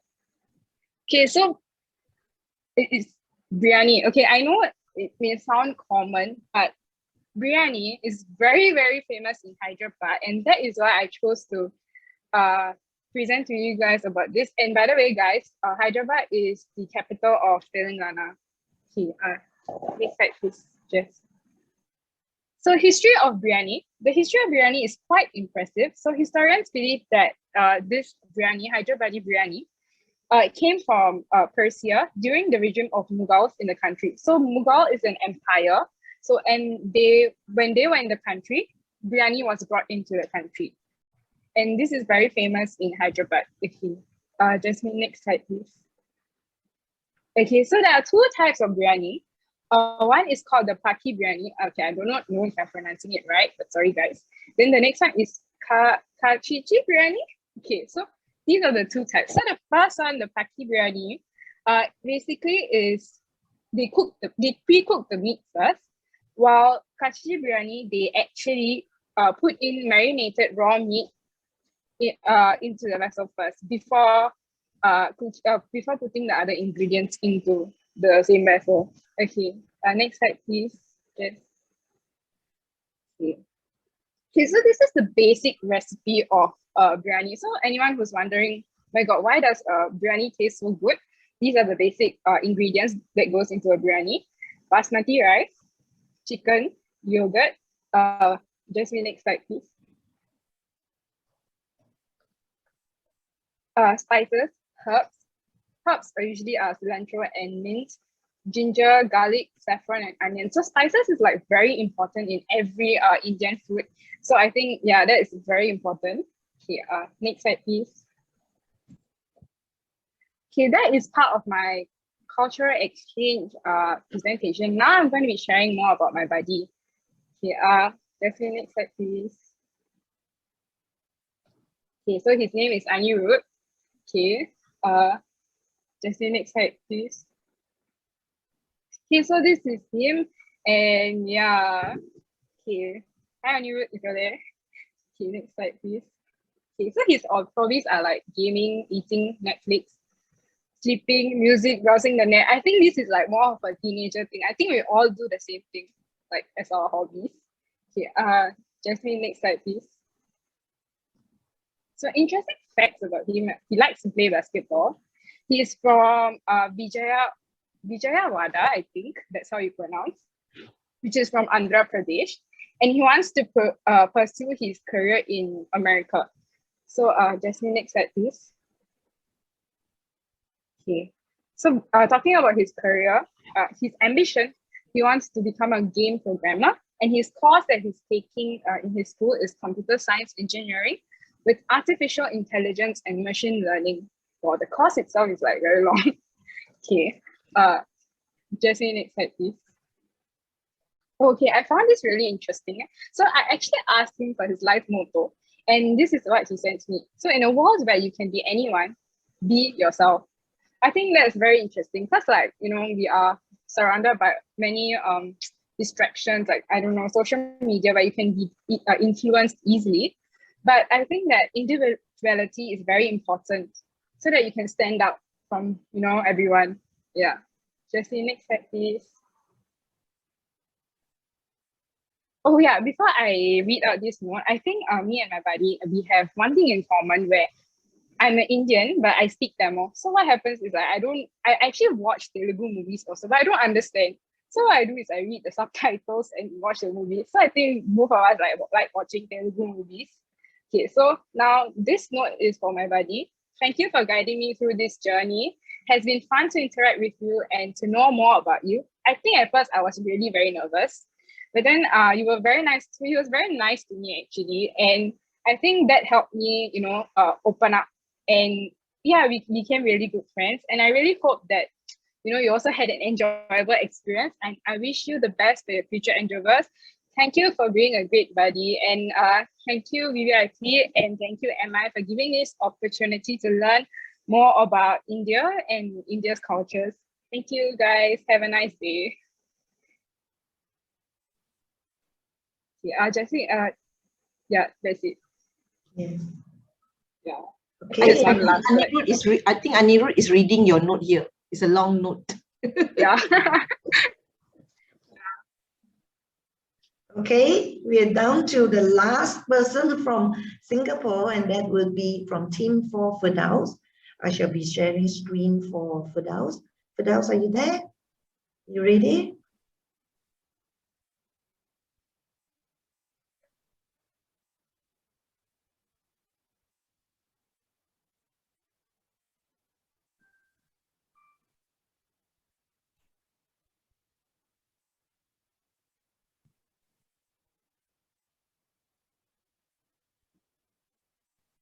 Okay, are you ready? Hello everyone, this is my cultural exchange presentation. And next slide, please. Okay, so this is about my buddy. My buddy's name is Deepak and he's from Andhra Pradesh. He's currently pursuing BTech in computer science. His hobbies are watching Netflix, playing badminton, and spending time with his friends and family. He also has a brother. Okay, next slide. So I chose Madhya Pradesh. It's a large state in central India and it's also known as the heart of India. It is also very popular amongst tourists because of the natural wonders there like waterfalls, lakes, and also man-made wonders like temples, forts, and dams. Okay, next slide. Okay, so the festival I'll be talking about is the Lokrang Festival. Madhya Pradesh has a significant tribal population and is home to 46 tribes. So to celebrate this rich tribal presence there, they celebrate this Lokrang Festival, which is 4 day long and it's celebrated in Bhopal every January. Yeah, next slide. Okay, so about the food, right? There is poha and jalebi, which are quite famous there. If I'm not wrong, the poha is the one, the yellow one. It is actually made up of flattened rice that is steam cooked with onions, spices, and herbs. Different people have like different variations of it. So yeah, and jalebi is a sweet snack, which is made up of flour and like I think they deep fry it in hot oil. And it's soaked in sugar syrup. Also, I read that it tastes best when it's hot. Yep. Okay, next slide. Oh, and about the holy place, I chose Sanchi Stupa. It's a symbol of the vast heritage present throughout India. And the Buddhist monuments of Sanchi are one of the oldest stone structures in India. Okay, next slide. Also about traditional clothing, for women is lenga choli and for dhoti is men. Wait, no, for men is dhoti, and then um and then also for weddings, right? I read that brides on their wedding day they wear red lenga choli. Okay, next slide. So the famous art forms are zari embroidery and bamboo and cane work. Just now the slide about the traditional clothes for lenga choli, there was zari embroidery on it. So that's an example of zari embroidery. And bamboo and cane are a significant part of the rural life, which is and is hugely used to manufacture utility articles like baskets, fishing traps, and hunting tools. These items are also sold in the weekly bazaars that are held there. Okay, next slide. Okay, so before I end this presentation, I just want to thank my buddy for guiding me throughout this exchange program and sharing about his culture with me. Thank you. Okay. It's actually almost 5 p.m. Singapore time, and actually it's also coffee time, and all this food is like coffee. I need coffee and I need food. Okay, over to you, Vinay. Ma'am, can we take a short break now? Because everyone seems very tired. Yes, sure. I think, yeah. But I must say that I learned new things about India, all the nice places, and especially of course the food. And that reminds me of dinner time actually. Okay, but never mind. Okay, we'll take a short break. How long will be the break? Vinay, is it the toilet break for 5 minutes? Yes, ma'am. We can take it for 5 minutes. Yes. Toilet break 5 minutes and then yes. Yeah. And then when we come back, it will be the VVIT. Switch around a bit, and VVIT guys, prepare your presentations. You're up next. All right. Right now, Indian time, it's 11:55. So IST return by 12:05. And Singapore time right now? It's 4:55. So we'll be back here by, yes. 5 p.m. Yeah. Okay. All right. Okay. Nice. See you. Yes. For men it's dirty. Okay, for the last one.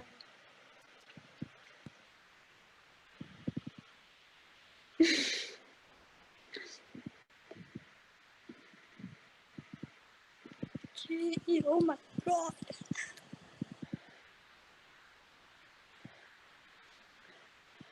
Can they just like not?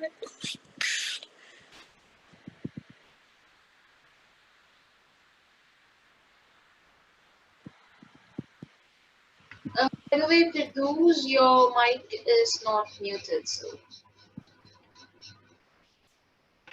yeah.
Juhi.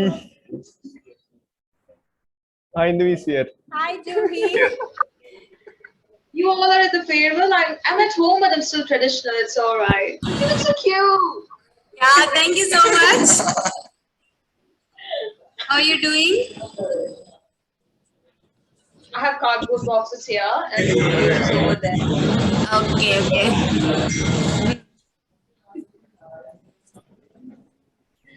I'll see you guys from Tuesday. Will you guys even be there on Tuesday or only Saturdays? Just a second. Come again. Saturday మాత్రమే వస్తారా లేకపోతే Tuesday కూడా ఉంటుందా? పొరపాటున We'll be on Tuesday as well. Tuesday వస్తారా? నేను వస్తున్నాను. నేను వస్తాను. మిమ్మల్ని అందరినీ చూస్తాను. దీవిస్తాను.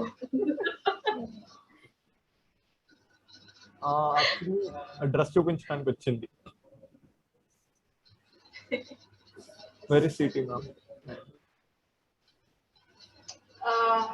1 more minute left, right?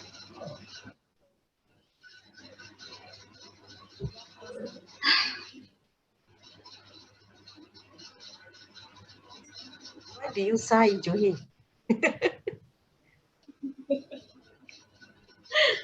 I heard you. That's Hinduvi beside the night, city ma'am. Come again? This is Hinduvi That's ma'am. Hinduvi. She is a UI fellow too. As well. Good morning. Good afternoon. Hi. Yes, Good afternoon. Yes, yes. I was about to ask. And just now when you were conversing, what language was that? Is it Telugu? Oh, that was Telugu. Telugu? Yeah, okay, okay. Right. Actually, all of the students after college attended in the traditional wear for the farewell. Okay. My Telugu wasn't that good in the beginning, but then these guys taught me in a span of 6 months, and now I'm pretty fluent. Oh, okay. Right.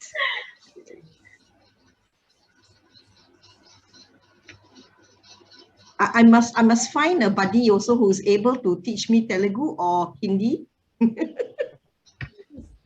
You have me, Madam Siti. Okay. Are we starting, Vinay? Yes, I guess. Subbarao. Yeah, can you make me host so that I can share my screen? Yeah, who's the last And one? VVIT buddies, switch on your cameras, please. Switch on your cameras, everyone.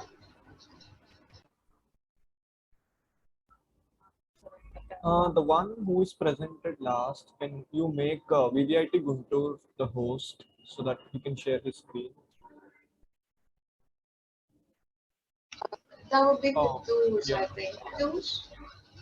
Yeah.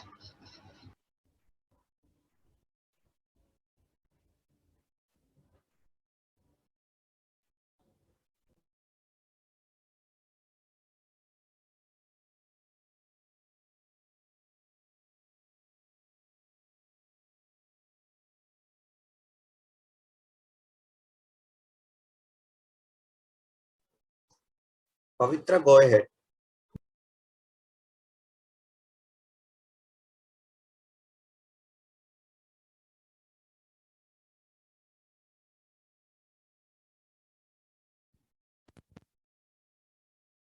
Am I audible now?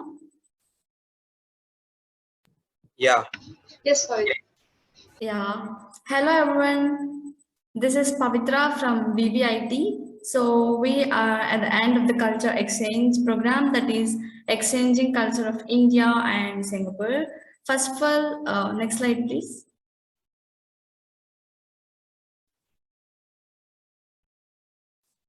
Next slide. Yeah. Introducing you about my buddy. So she is Miranda, to tell about how she is in year 3 in MI, taking GCE A levels. So to tell about her, she is very expressive in her thoughts, and for the first time when I talked to her, I felt her as my friend and as my sister. We had very great conversations throughout these 30 days. So even though she had busy schedules, she is dealing with her exams. Even at that time, she cooperated with me well for exchanging her culture, like Singapore culture with me, and also knowing about our Gujarat culture. And coming to her interest, she spent most of her time in watching Netflix, and also she likes to spend her time with her family and friends. She said like she liked to travel to Indonesia to visit her relatives, and she liked to eat ice creams much, and Japanese food is her favorite isn't. And the most important and interesting thing I like in her is she is a very good listener. She listens with a lot of interest, even though she knows about her. So that's about my buddy. So next slide. Yeah, these are some of the moments I captured. So the first and the second one are the moments when I am sharing about our state Gujarat with Miranda, and the third one is something when she is sharing about Singapore central region with me. So you can see something here. This is a lion dance event, which is performed for the Chinese New Year, like which is celebrated most in Singapore. So next slide. Yeah, now let's explore Singapore. I have chosen the central part of Singapore, which is appearing in the color green here. I have circled it. Yeah, next slide. Generally, Singapore is divided into 5 main regions, where the central region is also one among those. So this central region is a home to many of the Singapore's national monuments, and I have found that something interesting about this central region is a 163-year-old tropical garden is also located in this region. This is very interesting to me. And the next slide. Yeah, next slide. Yeah, coming to the language they speak, the national language of Singapore is Malay, while English, Malay, and Mandarin Chinese and Tamil are the 4 official languages in Singapore, where English is the most widely spoken language, where the medium of the instructions in schools were also given in English. And the next slide. Coming to their community, as far as Miranda shared with me, Chinese contribute most of the population in Singapore, and the next Malay and Indian, and others such as Eurasians who are from different parts of Europe and Asia also live in Singapore. But the most part is occupied by Chinese. And the next slide. Coming to the festival we celebrate, Miranda shared with me like her favorite, Miranda shared with me like she likes the Chinese New Year a lot. As I had mentioned, the Chinese are the most occupied people in Singapore. The Chinese New Year is celebrated well. That is the Lunar New Year that falls on a new moon day. And the other festivals are like Hari Raya Puasa at the end of Ramadan, and Deepavali. This most of us know. Like it is celebrated by Hindus and marks the day Lord Rama returned to his kingdom. And also the other one is Hungry Ghost Festival, which is celebrated by Buddhists and Taoists. Then people visit and provide offerings for deceased family members.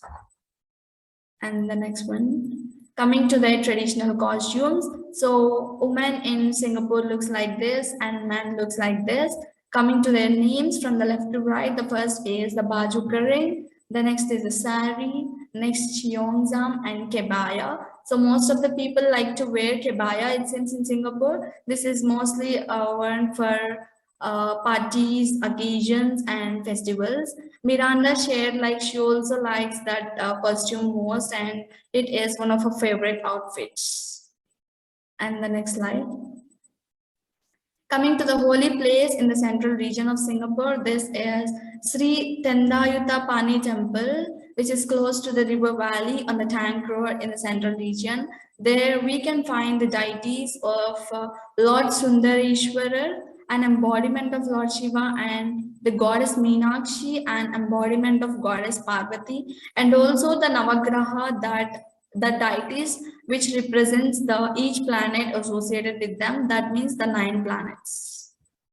And the next, which is very interesting, is the Sentosa Island. Like, next slide. Yeah, this is the Sentosa Island, which is one of the most attractive places in Singapore. My buddy shared like she also like to travel to Sentosa, and also she shared a video like which activities, which games are taken part in this island. So that's very interesting, and I like that place. If in future, if I travel to Singapore, I would definitely visit that Sentosa Island. And coming to the food, the most popular food in the central region is laksa. So it is generally eaten most for the occasions, parties, at the good times. So the most ingredients in this laksa dish is different types of noodles along with some coconut and also rice. Yeah. So this is about food. And the famous personality I found is Halima Yacob. She is a Singaporean politician, currently serving as the 8th president of Singapore since 2017. Prior to her presidency, she was the country's parliament speaker, it seems. And the most important thing is she is also the first female president in Singapore's history. So that's great about her. So before ending my presentation, I would like to thank my buddy Miranda for sharing many awesome and beautiful things and interesting things about their country, and also listening kindly to my presentation about Gujarat. And also she is very kind, very sweet, and very pretty. She likes to speak with me good. And also I would like to thank my VVIT team for including me as a part of this culture exchange program, which is very important because everyone need to know the other country's culture even along with our country. And also I would like to thank all my students and staff for listening and paying attention to my presentation. Yeah, thank you. Thank you so much.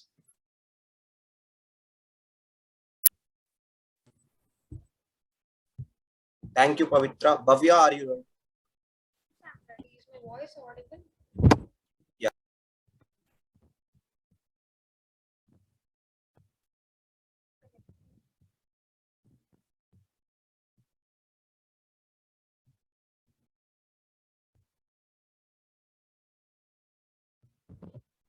Hi everyone, my name is Bhavya and I'm from VVIT.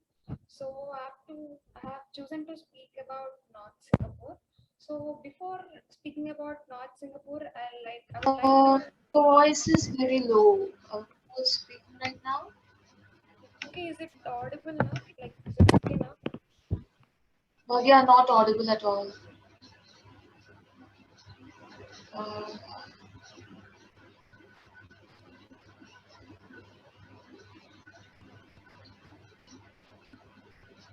Is it audible now? A little bit, tiny bit. So okay, my name is Bhavya and I'm from VVIT. Is there any disturbance from my side?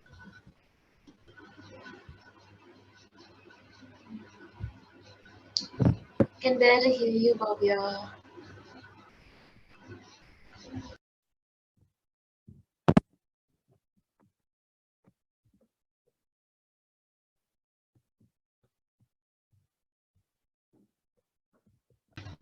Perhaps you can rejoin and the next person takes over by the time you sort the audio issue out. Okay, sure. Yeah, the next person please take over for now.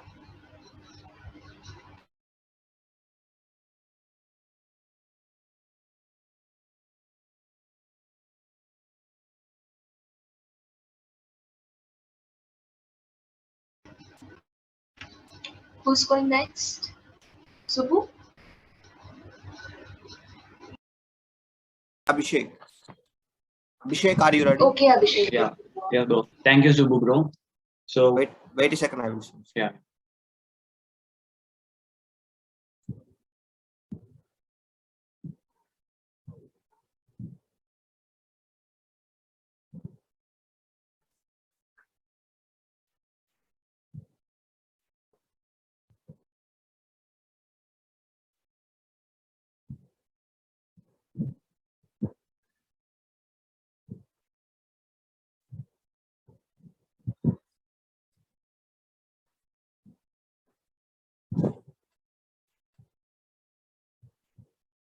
Yeah, okay. Am I audible? Okay, so good afternoon, everyone. This is Abhishek Talam, studying first year in VVIT. So before entering into my presentation, I would like to share a few interesting facts and things about my buddy. So on screen, you can see my buddy, Leeling. She's currently studying her pre-university from Millennia Institute. So she likes to dance and love to eat sushi, and she lives in the West region. During her leisure time, she usually watch reels on TikToks and dance to her favorite songs. And there is one thing that is common in both of us, that is camera shy. So we actually hide when there is a session, and we like to switch off our cameras. So yes. So next slide, please.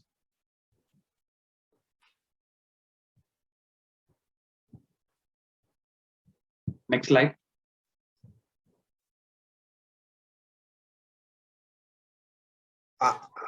Isn't my screen is not sharing? No, we're still seeing the slide on leaving and it's not on full screen. Now? Yeah. Yeah. Now. Yeah, okay, good. So my choice of is West region, Singapore, because my buddy lives in there, and she provided me with some information regarding the West region. And next slide.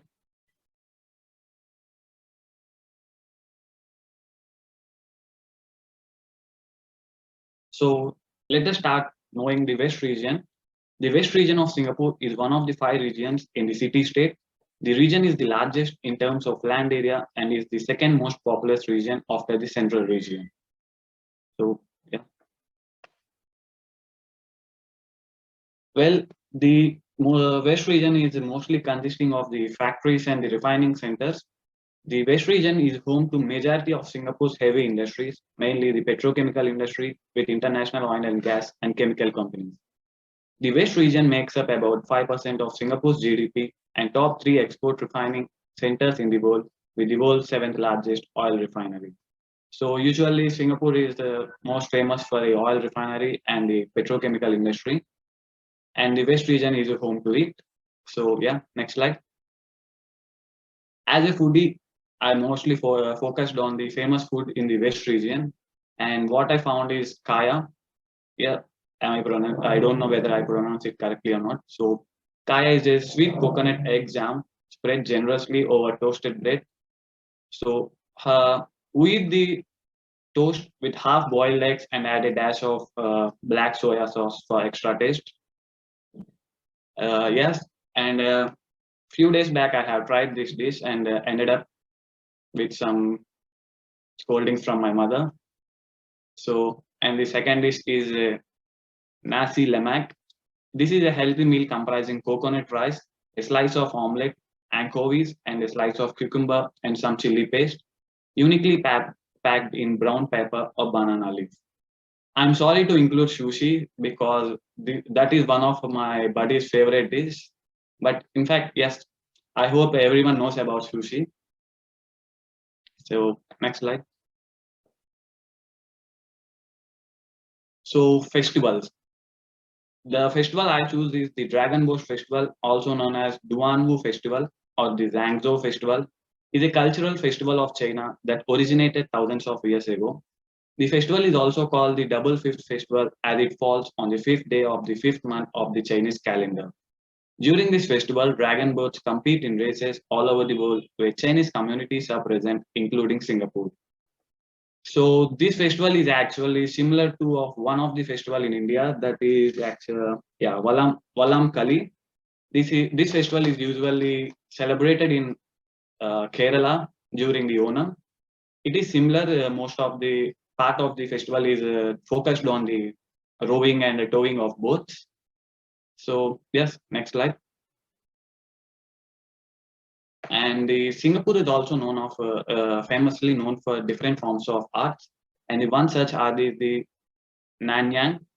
Singapore's art was mostly based on the Nanyang art influences. Nanyang is the type of artistic expression using Chinese forms and techniques but applied to different cultures. The earliest form of Nanyang art were of the Bali paintings rendered by Chinese artists.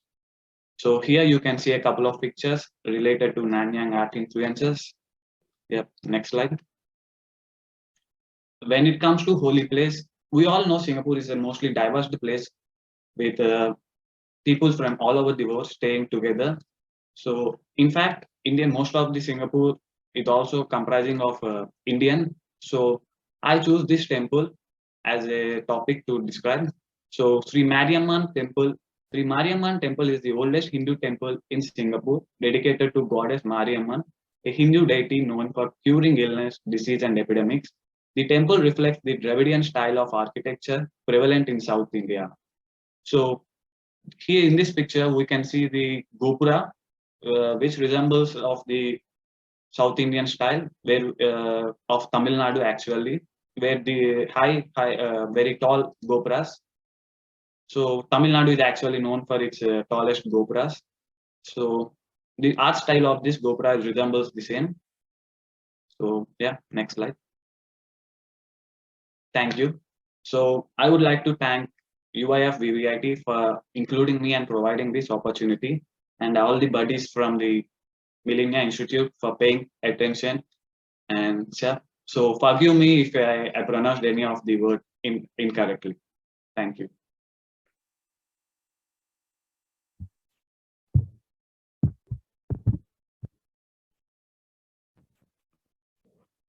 Hi, and Bhavya, are you back with us? Yes. Is it okay now from my side? Well, looks like the audio is remaining the same, but you can try to speak as loud as possible. Let's continue with that.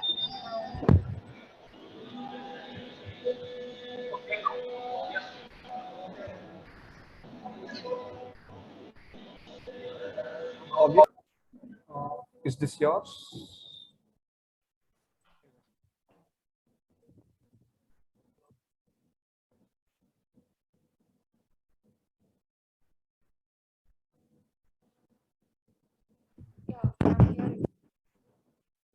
Yeah, go ahead. So good afternoon, everyone. My name is Bhavya and I'm from VVIT. So I've chosen to speak about North Singapore. So like before going to speak about North Singapore, I would like to speak about my buddy Shafika.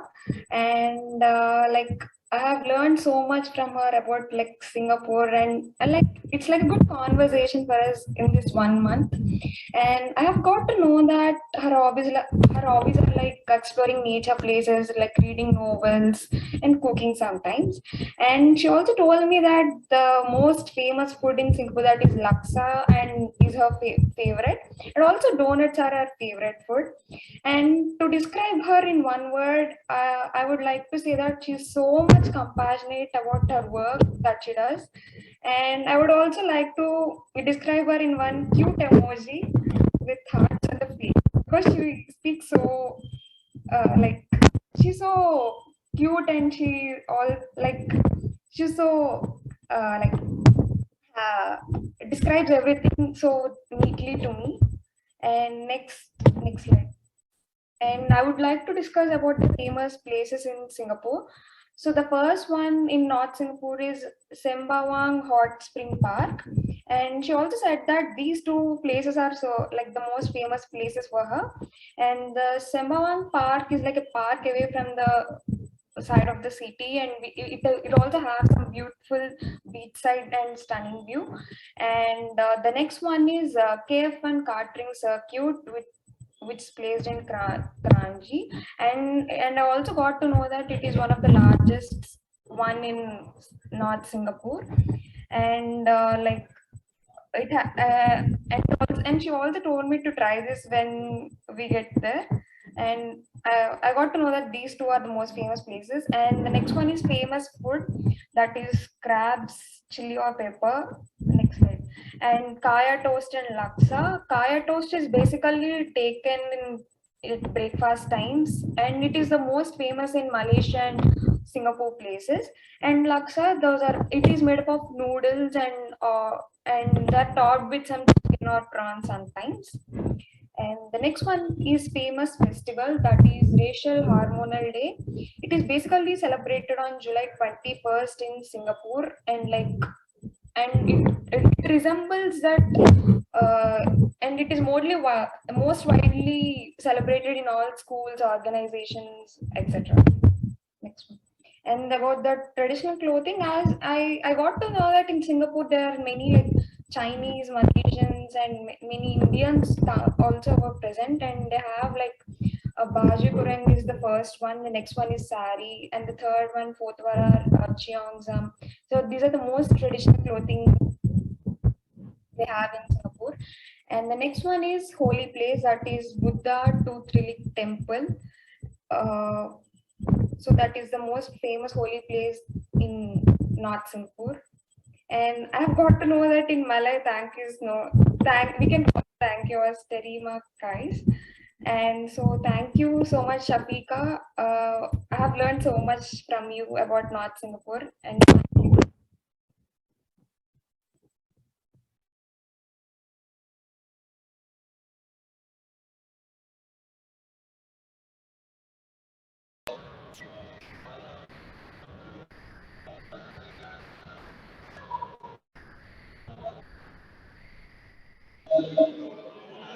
Hey everyone, I'm Vikrant. I hope my audio is good. And my buddy is Jill. I have chosen East region of Singapore. And coming to the festival, it's the Hungry Ghost Festival.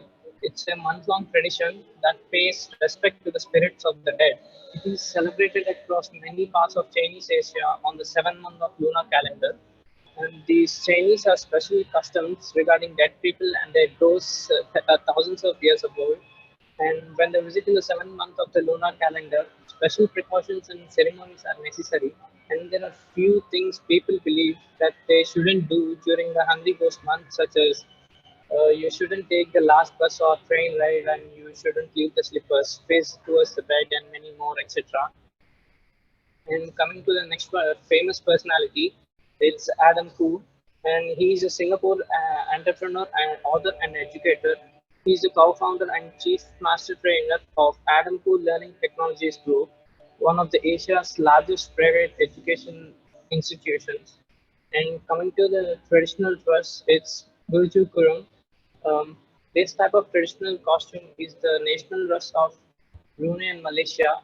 This female traditional dress of Singapore became eminent and was adapted by eminent increasing number of women of Chinese, Indian, as well as Eurasian ethnicity when the costume became a uniform for the civil servants as well. And coming to the famous temple, it's I have chosen Buddha Tooth Relic Temple. Me too. Yeah, the temple was built based upon the Chinese Buddhist architectural style of Tang Dynasty to the house tooth relic of the historical Buddha. It is claimed that the relic of Buddha from which it gains its name from found in a collapsed stupa. And there are a few things I'm inspired from my buddy, that her family goes to her grandpa's every Sunday and spend the entire day there by cooking and playing. It was really a heartwarming thing to know about and inspiring. It was really good. I mean, it was, and her hobbies are to build Legos, and she's really good at it. And she also loves hiking very much. She had been very communicative. It was really fun chatting with her, and I wish you a good luck, Jill. Thank you.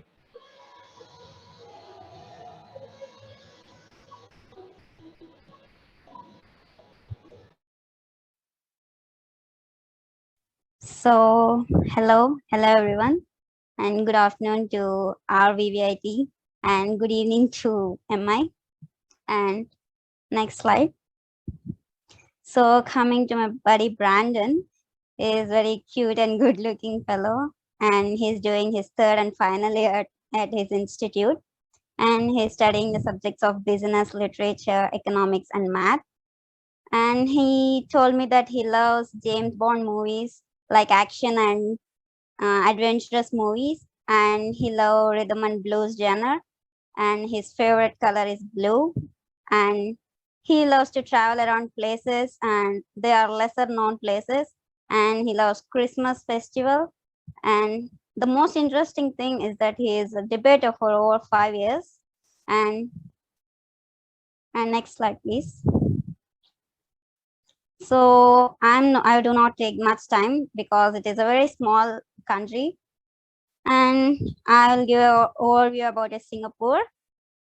The most interesting facts that I learned from Singapore are it was the first F1 night race and the greenery. Next, please.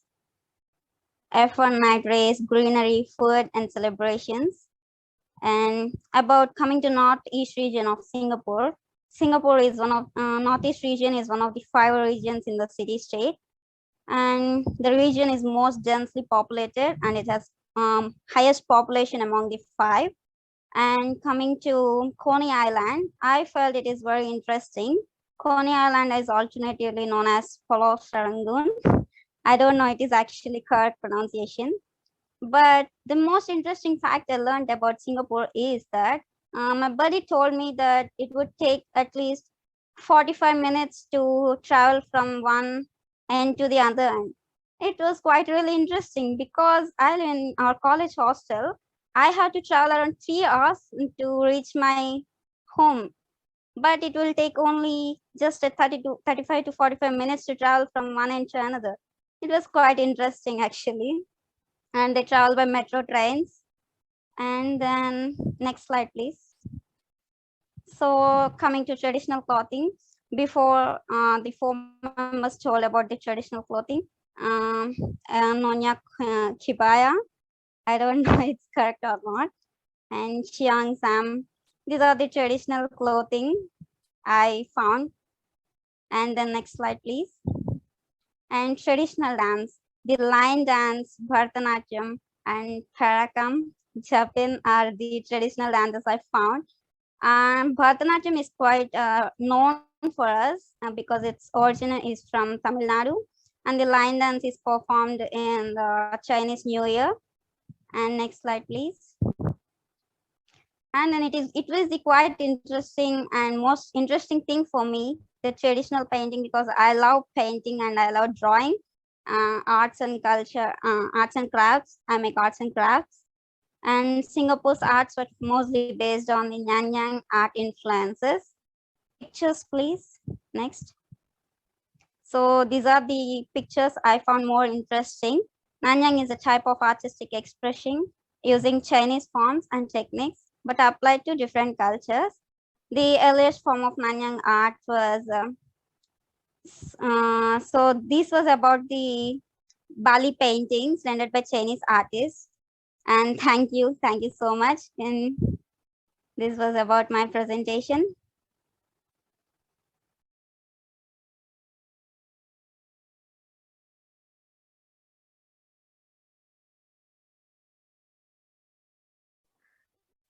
Hello everyone, is my voice audible?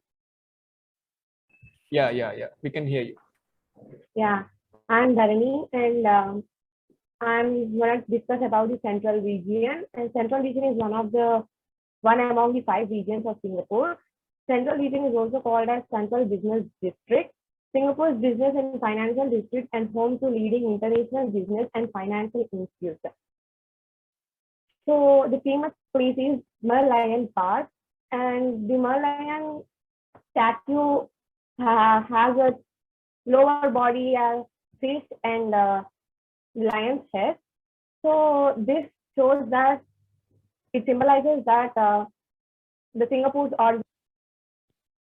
village, and the head of a lion shows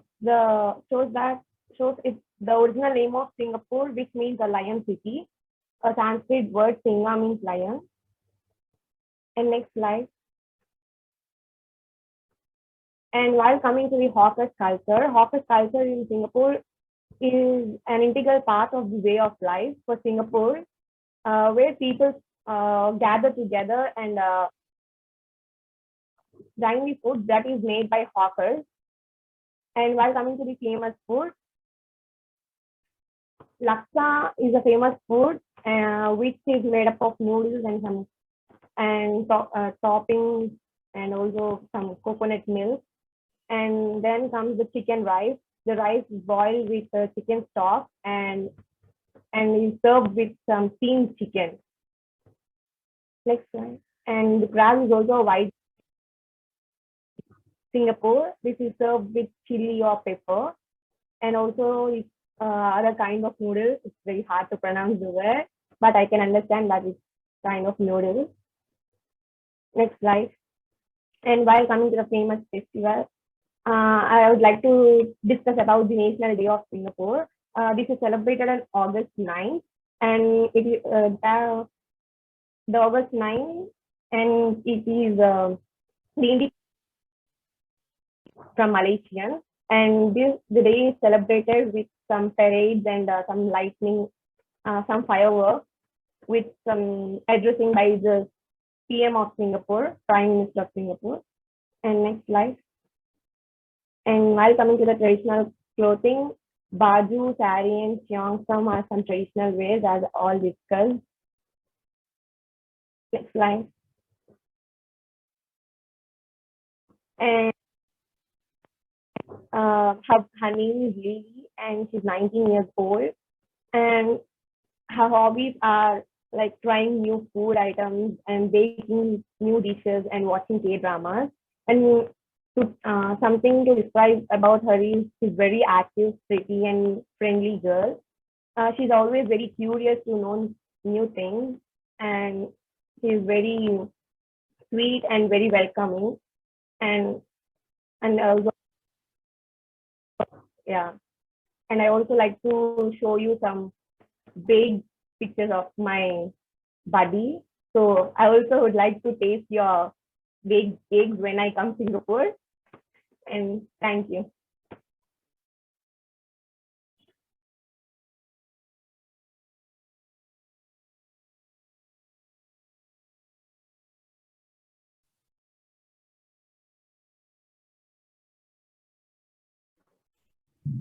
Who is the next one? Deepak, are you there? He just pinged me a message that he has audio problem. He will join within 5 minutes. Can we make next? Yeah.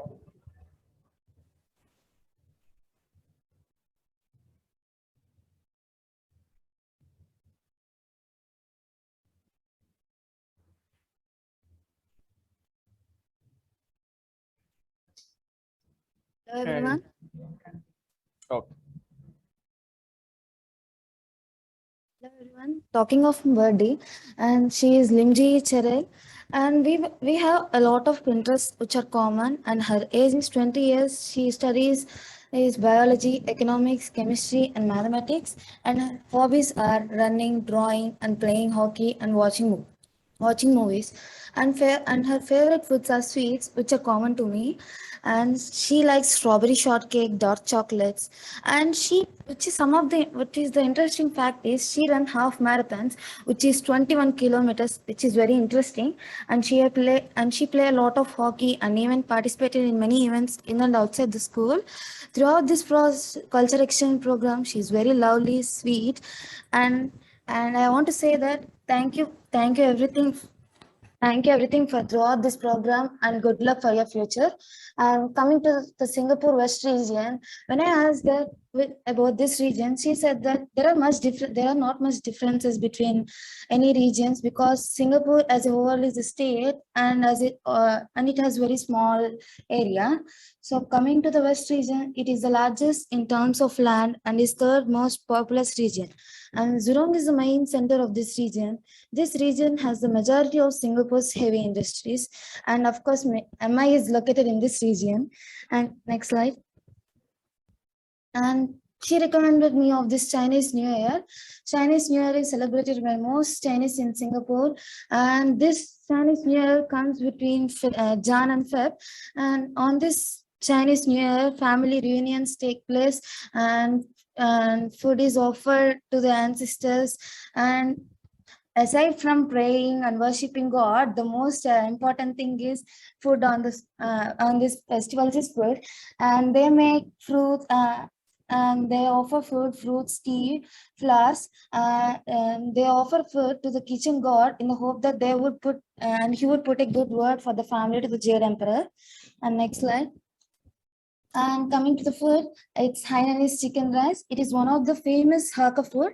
This dish is infused with local Cantonese influences, which inspired the tangy red chili sauce dip and the use of tender and young chicken. And next slide. And coming to the traditional clothing style, it's Cheongsam.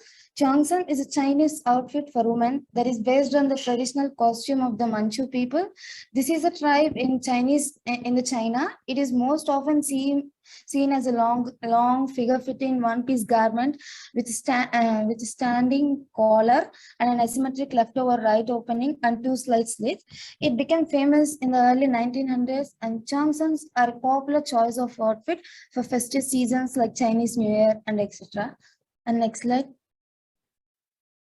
And coming to the Jurong Bird Park, this is one of the best famous tourist region in this west region.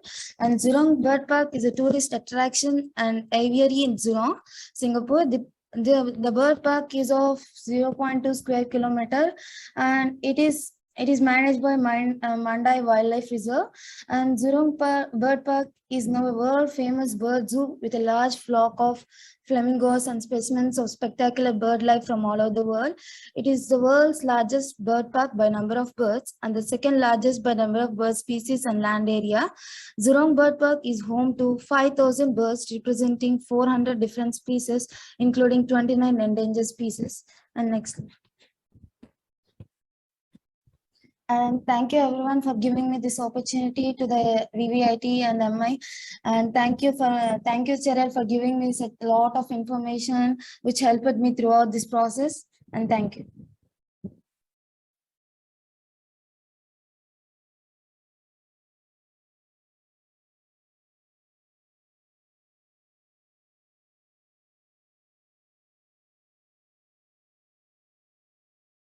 Vivek has some issue too, so the next to the Vivek can start his presentation. Ganesh, are you ready?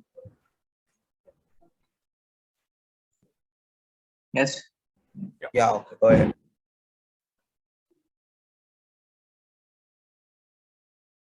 Hi, I'm Ganesh.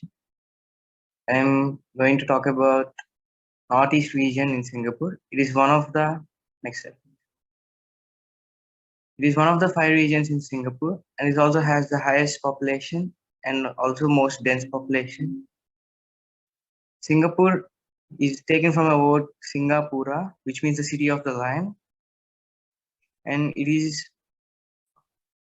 has population of around 5.5 million people. And Singapore is actually a multiracial, multi-ethnic, multicultural society, and then it is broadly organized under CMIO: Chinese, Malay, Indian, and others. And the languages spoken here are English, Malay, Mandarin, and Tamil. Also, Singapore does not speak English, but it's called Singlish. It's an accent of English spoken by the natives of Singapore. And about the culture, it has a freedom of religion, and most of them are Buddhist. There are others too, like Muslims, Hinduism, and everything. And festival celebrated there would be Festival of Lights, Diwali, which is also celebrated in India. And that is called something Lantern Festival. And also Chinese New Year is also celebrated very well, as there are many Chinese descents from. About the attire and food, Singapore wears clothes like neon kebaya and cheongsam. And about the food, I found a few popular dishes. It's called Hainanese chicken rice and char kway teow.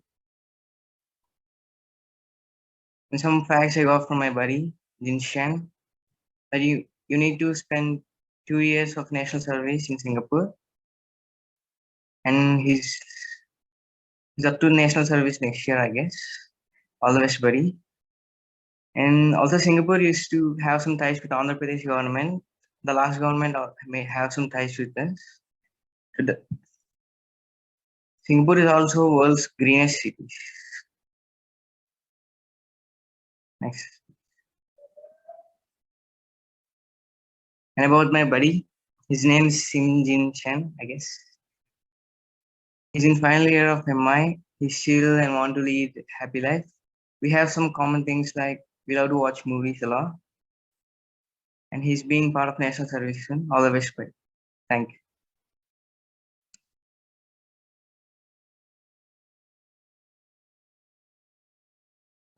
Navyasri? Yes. Good afternoon, everyone. So I'm Navyasri, and I would like to present about the central region of Singapore. Next slide, please. Next slide.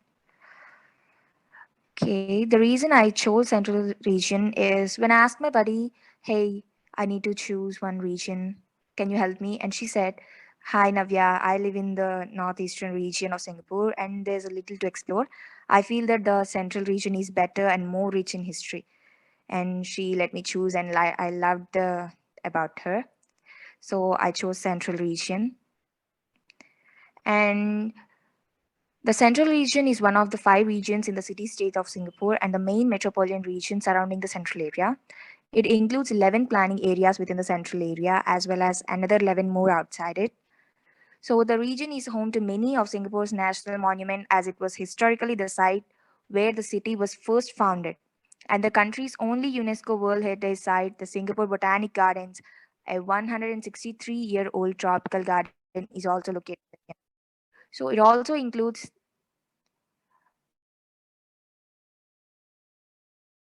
yes, haunted places. You see, the I always has a thing for scary, spooky kind of things. So I asked my buddy if there's any haunted places I need to know about. So she said, fact about Singapore, a lot of land used to be cemeteries. So ghost stories are quite common. In the central region, the National Museum of Singapore, it's really famous and nice, but it has been around for a long time, like since 1800s. So sightings of former patrons of the places are noted. So apparently one British guy lost his life there by suicide. And the famous shopping district, Orchard Road, piece of land between NG and City Mall and Mandarin Orchard Hotel was also a former cemetery. Sightings there was also a sightings of ghosts by shoppers. So festivals. When I asked about the festivals, my buddy said that they look forward to a lot of festivals all the year across the cultures because the very vibrant atmosphere and notably the Chinese New Year. They honor the ancestors and there will be lots of color red and they really look forward for the light dance, especially in the school. They say that it brings good luck and fortune. And hey, and they really enjoy the pineapple tarts and mandarin oranges. Beer Fest. The highlight of the Beer Fest Asia is the number of booths serving an exciting assortment of beers in different flavors and textures, accompanied by a government serving of food to go with the drinks. To keep the crowd entertained, there is a long list of performers on the each day of the festival, taking over different locations across the festival grounds. The new beer seltzer area is a hit where visitors can buy their own beers from the vending machines without having to wait to be attended. The 2 kilometers Beer Fest run is yet another highlight of the event where participants are offered 150 ml portions of beer to drink at every pit stop along the road and in the end. The reward was 1 liter beer mug which could be filled up by the finishers at selected counters at a discount price. And you will never get to see so many beers at the same time in one place. The event has you can buy a VIP pass and can enjoy free flow of beer. This is a family gathering of beer lovers, so this is a great way to meet new family members from all over the world. And you know what? The beauty of this beer fest is you can be the first one to taste brand new launches. Yes, there will be new launches, and you can be the first one to sample those beers. And next one, please. Next slide. Yes, the Singapore Food Festival is an annual event that takes place every year from the end of June to the end of July. It is organized by the Singapore Tourism Board, composed of weekly core events, themed celebrations, culinary workshops, and competitions organized island-wide. This month-long festival celebrates the local food favorites that have given Singapore an international reputation of diverse food heaven. In 2017, the theme was Savor Singapore in Every Bite. Some of the local features include Appreciation Day, the Singapore Tea Festival, the 50 Cents Fest, and more. And about my buddy's name is Jasmine Isabella. So about Jazz, oh, this is the sweet soul here, and she's sweet, outgoing, supportive, and her mom loved Bollywood movies, so she loves to watch Bollywood films with her mom, and moreover, she's a Scorpio like me. and I really look forward to meet you in person. So thank you everyone in the meet for giving me this chance. Thank you. I just wanted to convey a thing about Navya. She is one of the 3 students who have been selected for giving the TED Talks from our college in the coming August.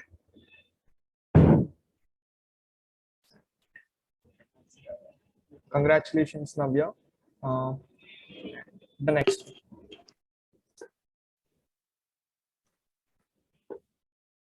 Okay, well, is my voice and video clear? Yeah. Okay. Slamat petang, everyone. I hope you understood this word. This is a Malay language word is used to wish or greet the people in the evening session. Hope you understood. Slamat petang, everyone. And coming to the point of my buddy is Pinway. He's very so friendly. And before going to this presentation, he always pushed me like, you can do it, you can do it. And thank you for getting such kind of words and such kind of encouraging words from you, buddy. So instead of saying friend, I'm going to call as a best buddy.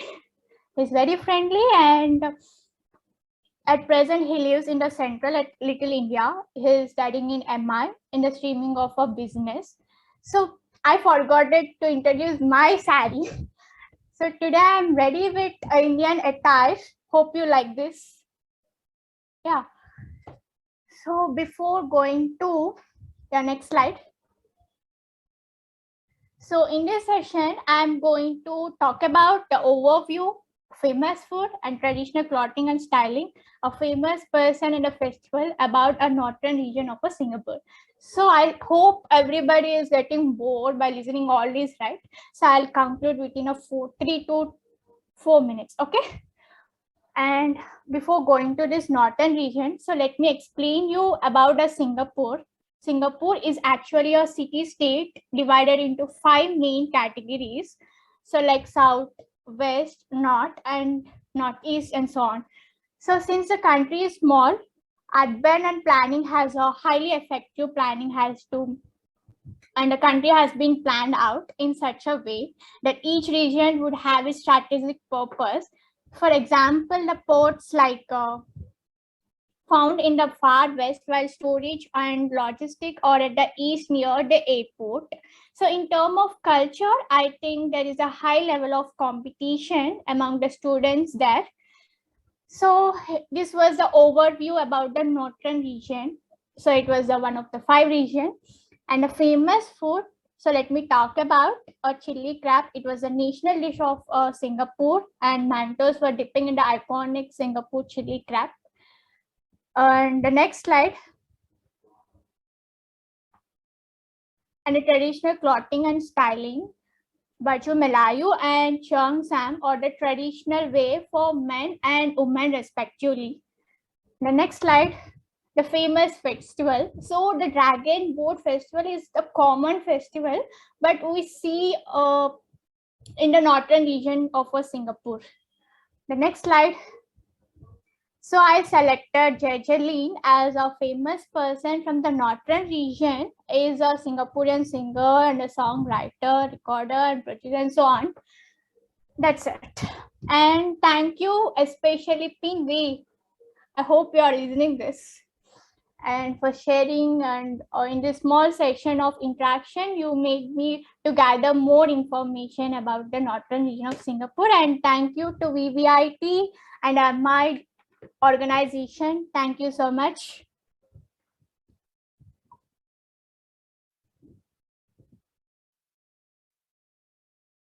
Anirudh.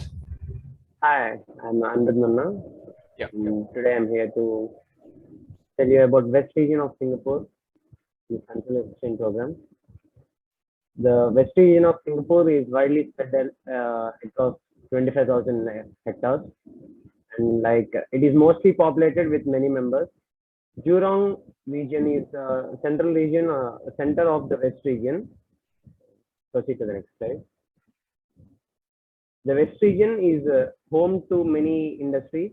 Like it has seventh largest oil refinery in the world, and it is exporting top. It is a top 3 in exporting refining centers in the world.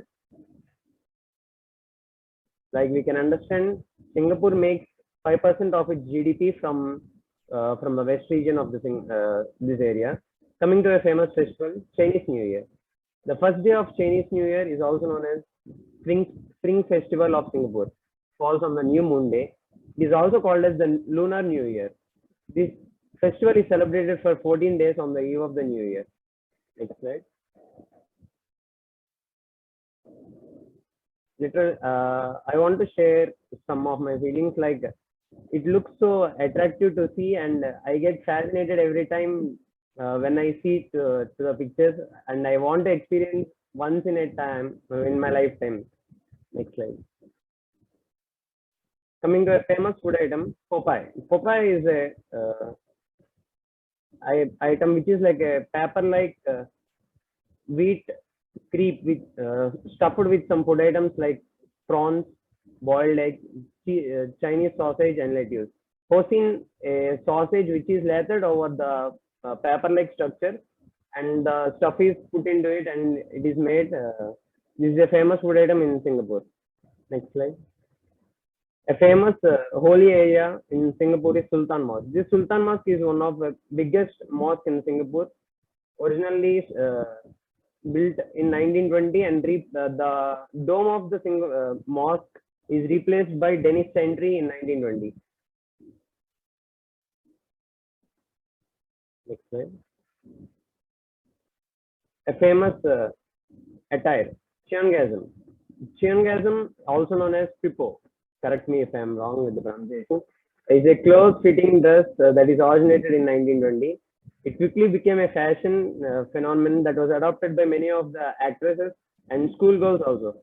The history of the iconic garments reflects the modern Chinese rise of the modern Chinese women from nowhere to their extreme. Batik painting is an art form which is, when I researched about this, it looked very interesting to me. Like the part which was not colored is covered with wax, and when the cloth is dipped into the dye, this whole part will not get spread out with the color. This is an antique art form which is getting extinct in the Singapore area. Next slide. A famous person I selected is Louis Theorex. Louis Sebastian Theorex is a documentary filmmaker, broadcaster, and an author. His works on crime justice, justice systems, and celebrities and taboo subcultures made him more famous, and he received British Academy Award and Royal Television Society Award. Coming to my birdie, Ruxana.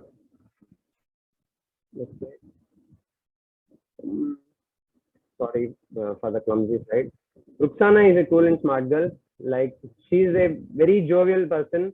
She never hesitates to talk with me, and she literally shares everything what went on to her in the whole day.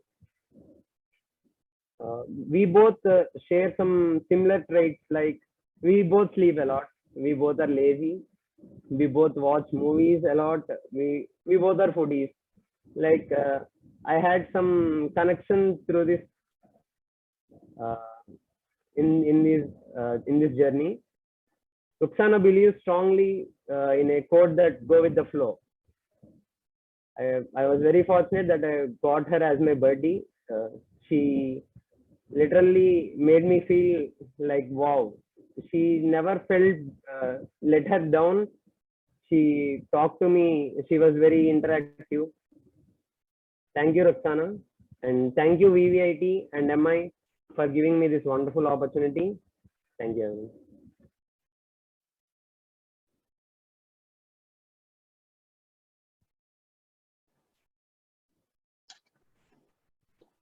Hello everyone, I am Teju.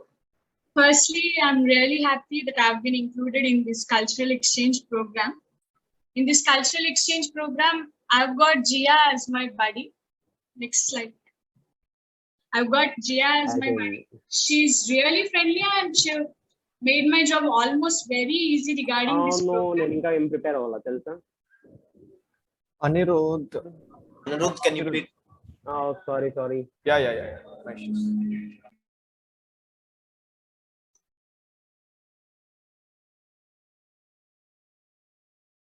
Yeah.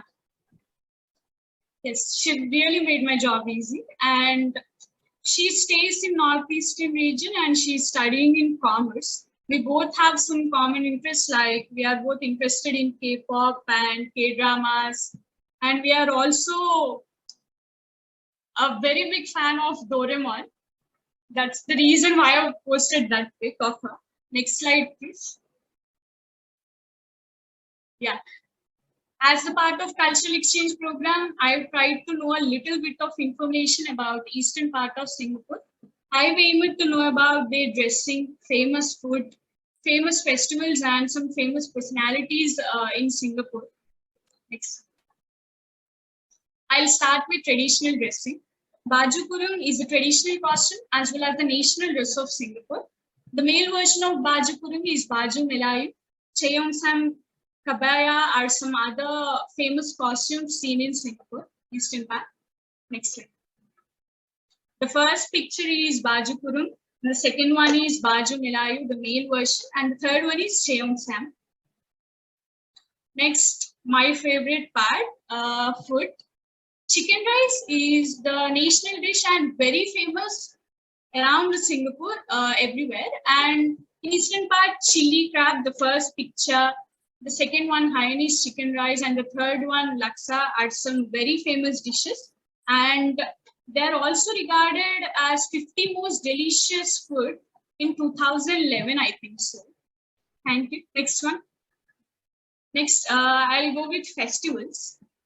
There are so many festivals celebrated in eastern part of Singapore and all over Singapore. The first picture is about Vesak Day, Buddhists celebrate it. And the second one is Chinese New Year. My buddy have given me a little information about Chinese New Year. Singaporeans believe that at the day of Chinese New Year, they are giving a farewell to all the bad luck and they are welcoming good luck into their lives. And the third one is Lantern Festival. Not just them, they celebrate Deepavali, the festival of lights, Lantern Festival, Christmas, Pongal. There are so many numerous number of festivals celebrated in Singapore.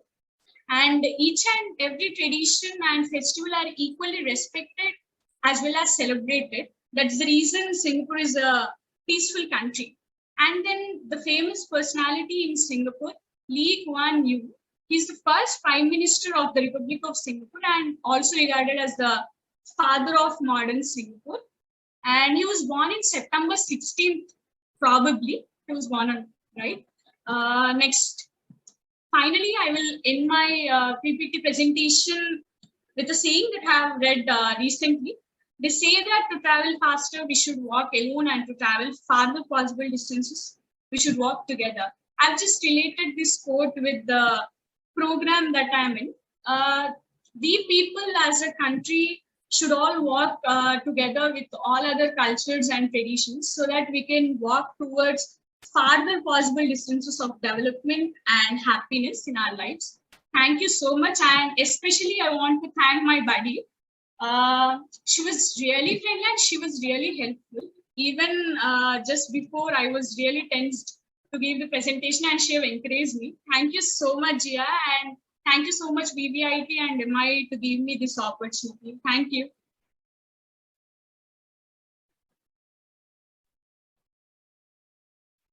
Hi everyone, I'm Priyanka from VVIT. First of all, I'm very glad to be here and thank you UIF team for making me into this program and including me in this culture exchange program along with the Singapore students. Before going into the section, now I'm going to introduce about my buddy. Her name is Angelina Catherine Joseph. Actually, we both share similar interests and hobbies, and her hobbies include reading books, singing, dancing, browsing internet, listening to K-pop songs, etc.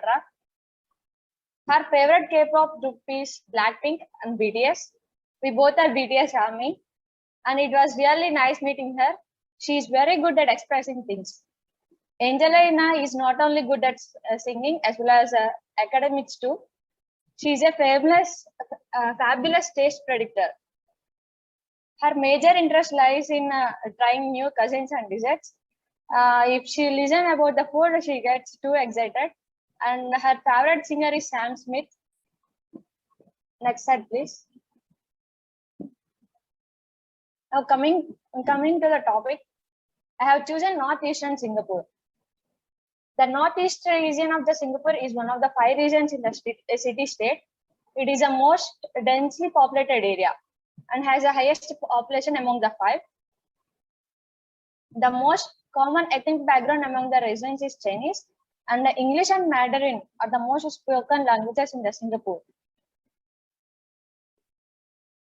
And the northeastern region is also a home to tourist attractions such as Pulau Ubin and Kone Island. The region has a number of hospitals, parks, educational facilities, and security and defense services. There are also a variety of transport options, including mass rapid transit, light rail,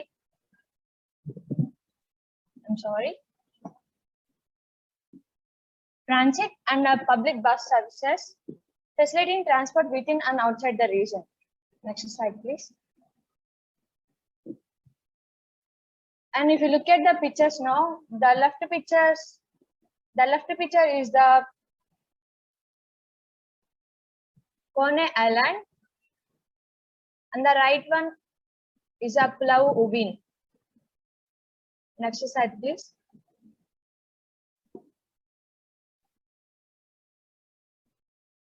And talking about a holy place, I have chosen the Church of the Nativity of the Blessed Virgin Mary. It is a famous Roman Catholic church in Singapore. It is located in Hougang, the northeastern region of Singapore, and is within the Serangoon district. It is well known as the oldest Catholic church for the Teochew community in Serangoon. And this church was gazetted a national monument on January 14.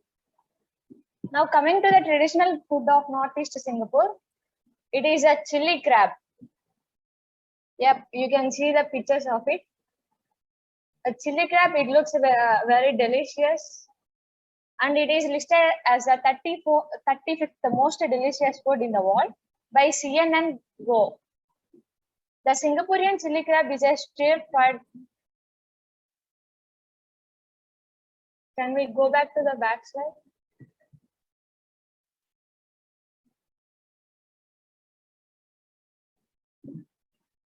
Chili crab.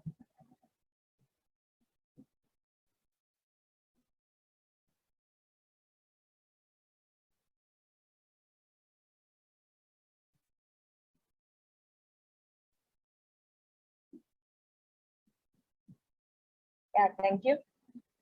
And this chili crab is served with a deep fried buns called Monteyo.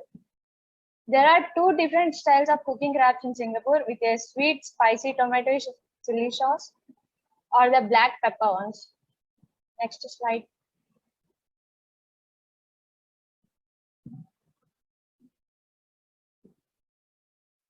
The traditional wear of northeastern Singapore. Being a small island nation, Singapore inculcates people of 4 ethnicities majorly. These are ethnic Chinese, Malays, ethnic Indians, and a small number of Eurasians. Though being a small country or city, Singapore is multiracial as well as multicultural, which makes it the reason why it is home to a diverse range of ethnic pairs, which helps in defining the city's culture. Some of the traditional dresses include cheongsam, baju kurung, and etc.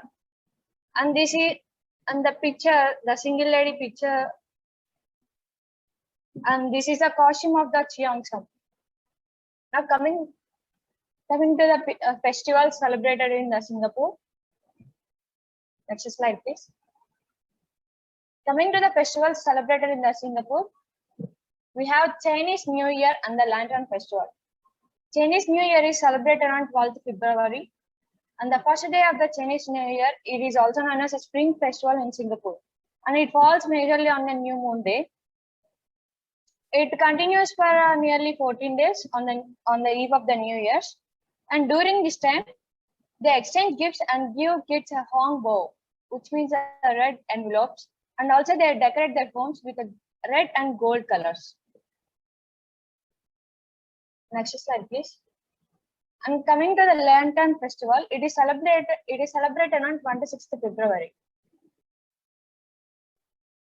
It is one of the most popular festivals in Singapore. It is celebrated on the eve of the 15th day of Chinese New Year. And during this day, the people carry paper lanterns outside and lit them and leave them into the sky. Some paper lanterns are simple, and some are of traditional or of different shapes and sizes. Some even have quizzes on them for the kids to solve. It is really a magnificent sight to see several lanterns light up the night sky. Next slide, please. And these are some of the fascinating views of the Singapore. Singapore's rich culture and diversity makes it unique in its own way. There are many other interesting things in Singapore that can attract a man's soul towards it. So I hope I visit the Singapore once, and thank you.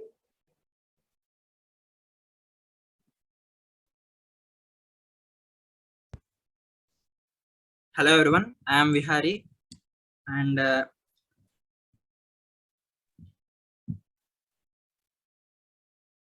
can you go to the previous slide, please? Thank you.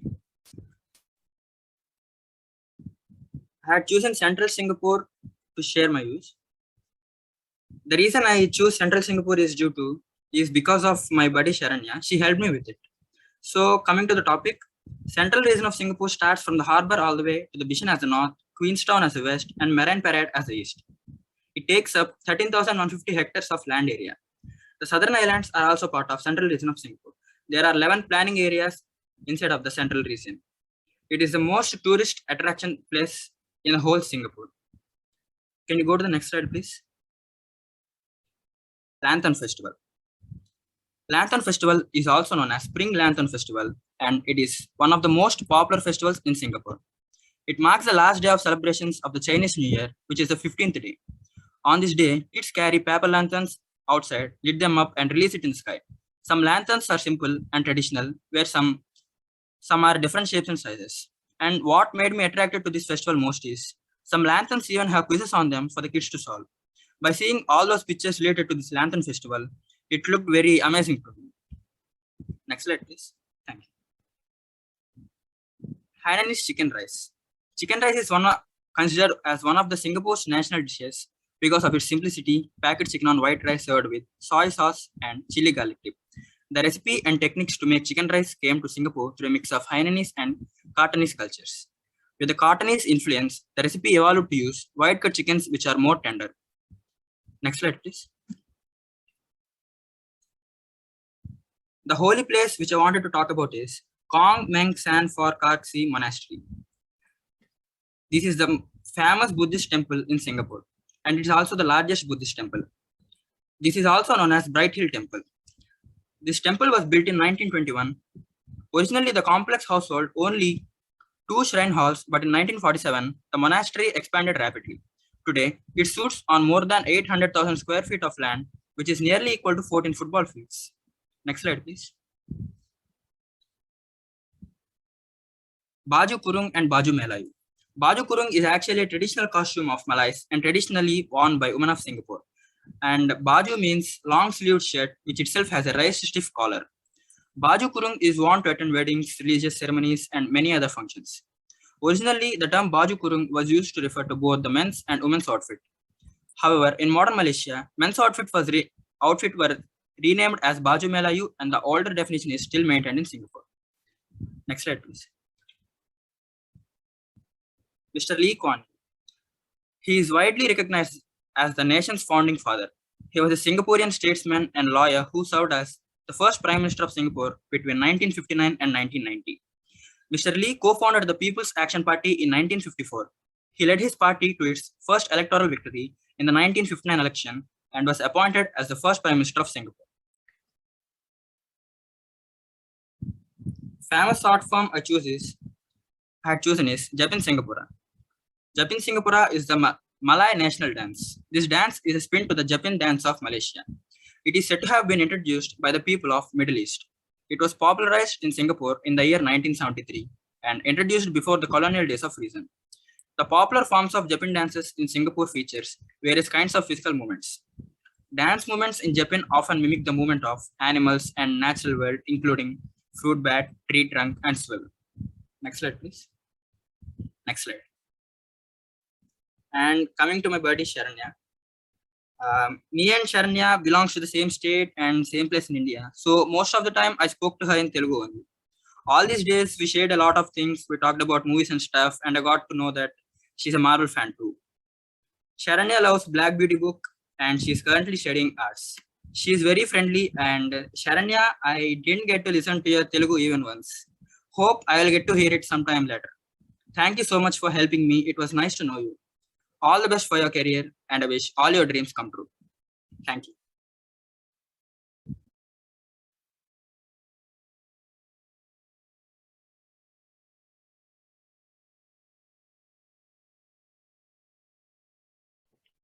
Hello, good evening, everyone. And my name is Shivanand. Okay, next slide, please. Go. Yeah, Singapore. It is the most beautiful country, and according to my reports, it is one of the greatest country for tourism, and it is one of the safest country also. Singapore is an island country and Southeast Asia of southern Malaysia. It is one of the most world's prosperous and tax-friendly countries. And the city is 710 square kilometers and inhabited by 5 million people from major communities like Chinese, Malay, Indian, and Eurasian. And next slide, please. Yeah, one of the greatest thing about Singapore is its airport, Shanghai Airport. It is ranked as world's greatest third airport around the world. Today, Singapore is one of the Asian tigers along with Hong Kong, South Korea, and Taiwan. And next slide, please. I picked up North region for this cultural exchange. And the next slide. Yeah, the North region of Singapore is one of the 5 regions in city state, and it having the second highest population around the Singapore. And Singapore is the country which has the third highest population. The relative isolation of the area from downtown core mean relatively belated urban development and the greater abundance of natural greenery. Next slide. Yep. According the festival, the Hungry Ghost Festival, it is relatively known in our India known as Kanuma, which we celebrate in third day of Sankranti festival. So here the people will offer their special dishes or anything like dishes and from hell of the money to other material luxuries, flashy cars, etc. in Singapore. Next slide. And holy place is the Mariamman temple is Singapore's oldest Hindu temple. And the temple is dedicated to goddess Mariamma, known for his power in curing epidemic and illness or diseases. The main festival celebrated at Sri Mariamman temple is Timati, held annually in October or November. And next slide. Yeah, when we talk about the tradition of Singapore, while meeting a Singaporean normally or informally, make sure that to shake hands firmly with all, even and departing. Okay, next one. Yeah, as we see the art forms, the usual theme of Singaporean visual arts are abstractions, human figure, landscape, portrait, still life, urban scenes, and village scenes. Some of the known artists are Tan Sevehan and Luinken and Georgette Chen, Francis Nang, and Hemant Chan. And next one. Next slide. Yeah, one of the famous people in Singapore, Lee Kuan Yew, the first Prime Minister of Republic Singapore and recorded as modern father of Singapore. His dream of making Singapore a part of the Federation of Malaysia and shattered. And he did not tolerate dissent from political opponents and the media. Next slide. Food. I love food, and basically I'm a foodie. So first, when I heard about Singapore, and I go on searching about food, and then I find these kind of variety foods which gives water in mouth. Hainanese chicken rice and Hokkien prawn mee, chili crab, laksa, and chaat koi teo. Yeah, next slide. Next slide. Yeah, this last but not least about my birdie and Bhagyam Sara. She is the coolest person which I have since ever met. Like when I came to know that I'm a part of cultural exchange, and Vinay brother told me that you have a body of girl, and it's kind of like nervous for me. But when I have met or when I have chat with Bhagyam Sarah, and she created a very warm environment between us, and she was very friendly, and she always pushed me to do my work, and this all kind of work is a great helpful for me from Sarah, and thank you, and wishing you very very huge success for your future, and thank you once again all UF team and VVIT and MI for giving this wonderful opportunity. Thank you all. Deepak, are you ready? Deepak, are you there?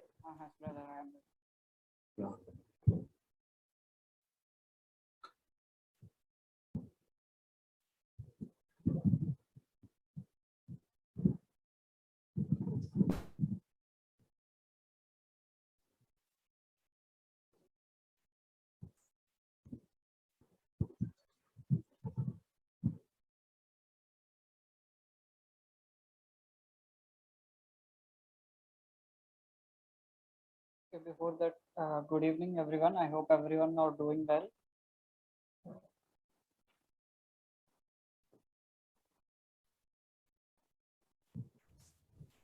I'm sharing the screen.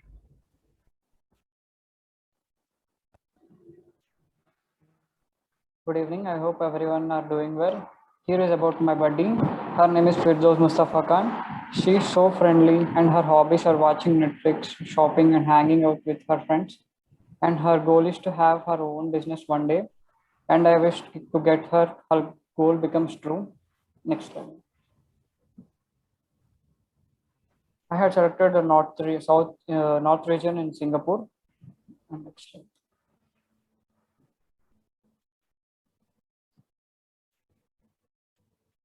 North region, the region is the second largest region in terms of land area and has population of 582,330, and tourist places in the North region are the region is home for several attractions, namely the Singapore Zoo, as you can see in the pictures, and river safari. In June 2016, it was announced that 126 hectares ecotourism hub will be developed. Education, there are various the area is also home to various tertiary institutions like Republic Polytechnic, Ocean Junior College, and Innova Junior College. There is also an international school, you can see, GEMS World Academy in Ocean. Next. Famous foods in the North region. North Sembawang white bihun and Hainanese chicken rice. Hainanese chicken rice is similar to like chicken biryani in India actually, which are the most famous dishes in the north region of Singapore. Next, festivals with Singapore multicultural nature. Every ethnic group, but it taking the country celebrates its own festivals throughout the year. Other bring festival, visual fest of color, spectacle, and ceremony that being acknowledged and enjoyed by the whole community of the Singapore. Some of the well-celebrated festivals of the country included festivals, lights of Deepavali, Buddhist celebrations of Vesak Day, Chinese New Year and celebrations and Christmas. Art forms and traditional clothing of style of Singapore. Baju kurung is a traditional costume for Malays and traditional worn by men or by women in Singapore, Malaysia, Brunei, and South Thailand. Baju Melayu is a traditional Malay costume originated from the court of Malkas Sultan. Is traditionally worn by men in Singapore, parts of Indonesia, and South Philippines, etc. As we can see here, the art forms, the usual art theme of Singapore visual art forms are abstractions, human figure, landscape, portraits, still life, urban scenes, and village scenes. Next slide. And here is the famous personality of Singapore. Joseph Isaac Schooling is a PJG, is a Singaporean competitive swimmer.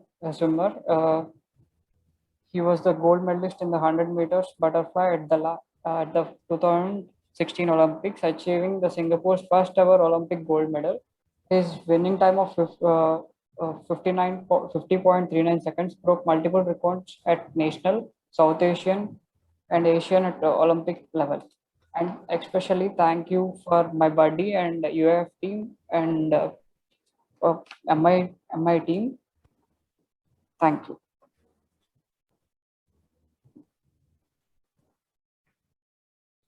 Yeah. Ma'am, can we go ahead with the presentation by my student? Again, Vinny, I can't hear you. Ma'am, can we go ahead by the presentation by MI student on the overview of India? Oh, okay, yes, fine. I think that is Shafika, right? Shafika, please start with the overview. Okay. Thanks. Can everyone see my slides now?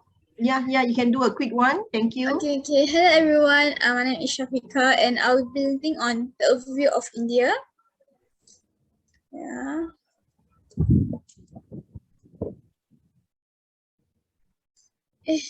Okay, so what I'll be presenting today is first the cultural immersion, and after the virtual tour, then our overall perspectives, and finally the closure. So the start is I'll be talking about our dream exploring India. So we had the cultural immersion on 22nd April where the teachers told us about what we'll be doing for our cultural exchange programs and like gave an overview of like VVIT. So we also learned about the different states in India and were fascinated by the number of states. And we also learned about VVIT, and we also get to know that we were gonna have like one buddy each. So like we were like quite excited for it lah. And so everyone were like looking forward for it. And yeah, yes. Okay, then secondly, the virtual tour, understanding India that the UIS from VVIT gave us. So the students from VVIT gave us a tour of their campus. So it was very interesting to explore a school that is different from ours. So it was like quite eye-opening to know a campus that's very different from ours. And we also learned about the different courses available, which is definitely very different from the ones in Singapore. And we also learned what they were about. And we also learned about the UIF team, which is like kind of a special team, and their members, and also like what they do. So yes, and next on overall perspectives. So this is our view. So I feel like each and every one of us really enjoyed meeting our buddies and like learning about a culture that is like different from ours. Yeah, it's like how to say, it's like very eye-opening, and like it's very great that we made new friends, and someone like it's very great to make new friends from like overseas. And yeah, and the UIS also taught us about design thinking. So we learned how to solve problems effectively and learn new methods to come up with solutions. So we also had design thinking in MI in like year 1, but the design thinking that the UIS teach us about was like very different. So it was a very good experience lah. So this has really broadened our understanding about design thinking, and we're able to expand our knowledge. So we'll apply the skills we learned during our DT sessions in our daily lives thanks to the UIF team. Yes. Okay, so the challenges that we faced was, first up was for the design thinking. So we needed to come up with like different solutions, right, for problems. So at the start, my team was a bit like confused on what to do and like didn't know how to progress. But then the students from VVIT really helped us and really guided us through the process. So like we're really thankful for your guidance, and you guys are like really friendly and very sweet. So yeah, thank you so much. And the second challenge that we faced was like both the students from VVIT and MI were also busy with schoolwork. So I think like the students in VVIT, they only end school at 6:30. So yeah, so my buddy was like always busy with schoolwork and stuff, and I also like busy with my schoolwork. So it was hard to like find a time to really meet. But I think that through like communicating and like just like texting each other, we can just get to know each other better. And yeah, yes. And the closure is this whole trip made us more appreciative of not only other cultures but also our own. So everyone from MI needed to present about Singapore to our buddy, right? So I think some of us got to like explore new things that we didn't know about. So yeah, we actually got to know more about Singapore through this cultural exchange also. And it also made us more aware of our surroundings, and we felt proud when presenting about our countries to others. Yes, and yes, that's it. And I would like to take this opportunity to thank like Miss Irene, the teacher in charge for my team. She really like guided us through this, and she was very patient with us, lah. Yeah. And to all teachers from MI and to all the students from VVIT for being like very patient, even though like sometimes we don't like answer what you guys ask. So yeah, so thank you for being like very friendly to us. Yeah. Thank you. Yeah. Do you want the next one? The next one is from VVIT about forging connections across Okay, cultures. from VVIT first. Yeah, okay. So Vihari. Yeah, bro. And Ganesh. Give me a minute. I'm sharing my screen. Or else can I share?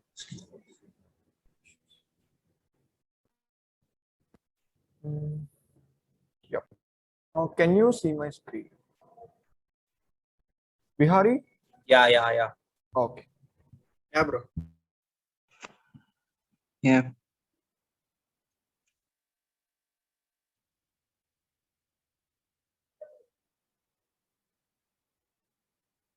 Kasha? Yes, you can start. Hi, I'm Ganesh. And me and Vihari is going to talk about how to forge connections across cultures, particularly in this one between India and Singapore. Next slide, please. Okay, first of all, when you meet Indians, try not to give a handshake and all. Try to be a little try to do namaste, which we call holding your two hands as shown in the photos. Next. And we only use right hand while giving or taking something. It is a small thing, but sometimes between cultures, small things offend people. So try to use right hand.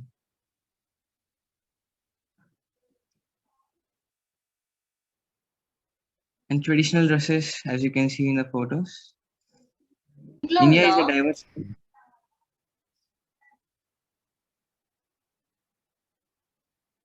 No? Ganesh, go ahead. India is a diverse culture and has many different cultures.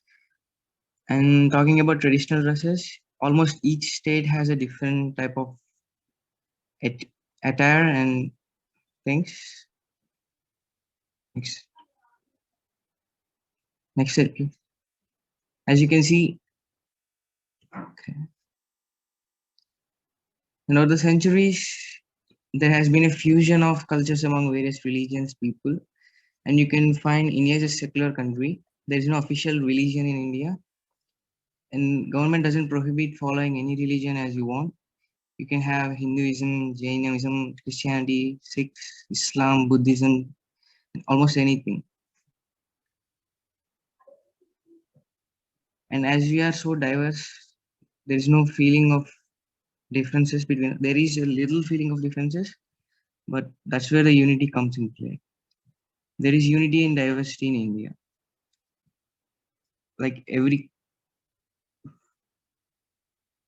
and you know, India has a lot of population, so you can find crowds everywhere, and that made us being accustomed to being crowds. And India believes in a system of joint family, and the family lives with everyone, like your cousins and closer relatives, etc. Next. And over to Vihari, he'll talk to you about the second. Vihari. Hey everyone. Yeah, thank you. Everyone should visit India at least once because of the opportunities it presents, along with its rich heritage and culture and varied flora and fauna. For next slide, please. And move on to the next slide. Every region in India is identified with its unique folk dances, food, music, attire, handicrafts, and which reflects its harmonious blend of art, culture, and religion. Next slide, please. Many practices that we follow in our culture represents a good sign scientifically. For example, Indians hang lemons and chilies outside of their house or shops. It may seem like a strange practice, but there is actually a scientific explanation for it. Lemon pepper has insecticidal properties, hanging of which keeps the environment pure. Lemon absorbs the negative energy spread around, and the positive energy is transmitted in the environment. Next slide. And turmeric is applied on the house door sills. The scientific reason for it is when turmeric is applied on the doors, it stops the entry of harmful bacteria, acting as a natural way of antibacterial. Also, small insects such as flies and mosquitoes will not enter much inside houses. There is an ancient saying called Atithi Devo Bhava, which means respect your guests like God. Indians follow this saying even today. For next slide, please. Guests are considered God here. People welcomes them with joined hands and a smile on their face. As Ganesh said earlier, we use Namaskaram, Namaste to greet everyone. Not only the guests, but here people worship animals, statues, rivers, stones, trees, etc. Next slide, please. We worship cow and neem trees as God. And not just God, we worship them as very sacred creatures. We believe offering prayers to them will bring the best to ourselves. Next slide, please. Next slide. We leave our footwear while entering the home, and we definitely wash our legs. We believe that washing off our legs while before entering the home makes the evil ward off from us. Next slide. As India has one of the largest populations in the world, public and private spaces are often densely populated. This influences how the idea of privacy is understood, as it is rarely available, sought after, or indulged in. Next slide. Generally, there is a very large cultural tolerance for crowding. For example, several generations often live under one roof, and it is not uncommon to find animals such as cows or dogs freely roaming public streets and villages. Next slide, please. Next slide. And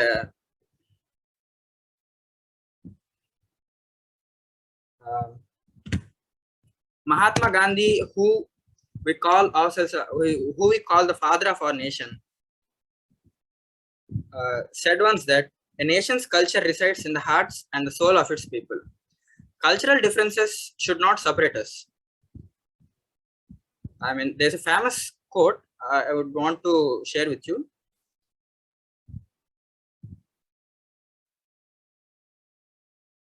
Cultural differences should not separate us. There should be cultural differences between us. But if it gets to more extent, it would bring downsides, and cultural differences should not separate us from each other, but rather cultural diversity bring a collective strength that can benefit all of humanity. Thank you.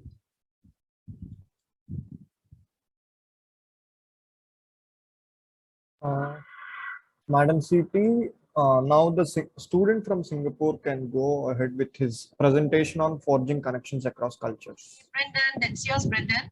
Go ahead. All right, thank you. Give me a moment.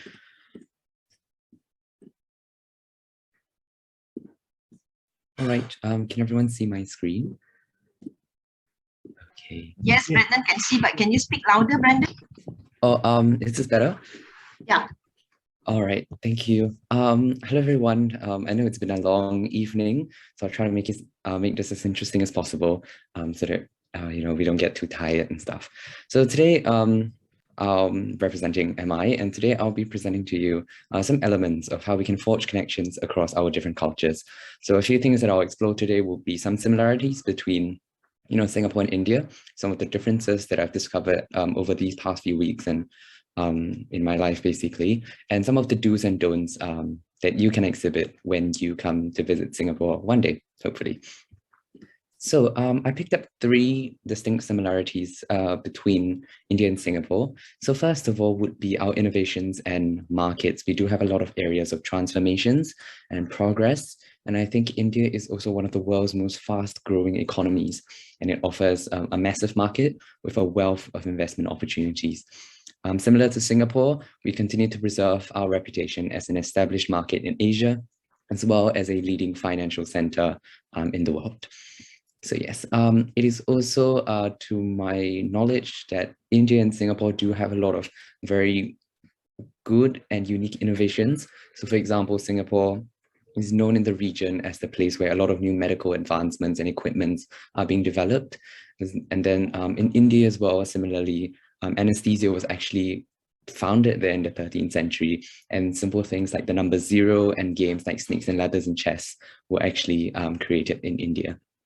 So yes, moving on, second similarity will be our diversity. So I did notice that we have common sort of ideologies and thinkings. For example, with families. In Singapore, we practice something called filial piety, which is similar to what is seva in India, which essentially just refers to reciprocating our parents' care and love that they have provided for us over the years. Language cultures are also pretty interesting. We are quite diverse, and Singapore speaks 4 official languages, English, Malay, Chinese, and Tamil, with many other dialects. And similar to India, India actually has over 1,600 languages and dialects, with over 10 official languages. Some that come to mind would be Hindi, Bengali, Telugu, Tamil, Urdu, and Punjabi. And there are also some very different district dialects in Andhra Pradesh, for example, like my buddy Pranaya introduced to me. And that because of that, in different districts of Andhra Pradesh, they do speak a slightly different dialect. And one impressive thing about her is that she also could speak, I think, more than 6 different languages and dialects. And lastly, another similarity would be our food. So I came up with this sentence to sort of summarize how Indians and Singaporeans view our food. So we like it with extra spice, extra sauce, and with a lot of extra pride. So in Singapore, we can find food like Hokkien prawn mee, chili crab, and Hainanese chicken rice, which were presented by some VVIT students early in the cultural exchange program. And then similarly in India, you have a lot of interesting foods like aloo gobi, and lamb vindaloo, which is something that I tried before. It's actually lamb marinated in vinegar sauce. And similar to Indians, Singaporeans love our food. I love our food spicy and like with a lot of chilies and stuff. So yes, first difference actually between Singapore and Indian attitude that I've actually found online would be Singapore's attitude of being kiasu or kiasi.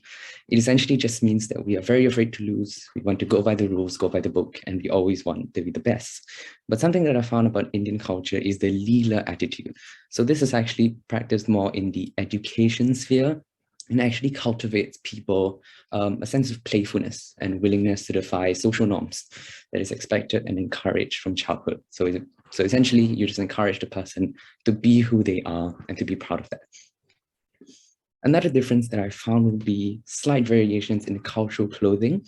I found out that people in India actually prefer very broad shades of earth shades. So things like cream, brown, those are actually favored for cultural clothing and for festival celebrations in India.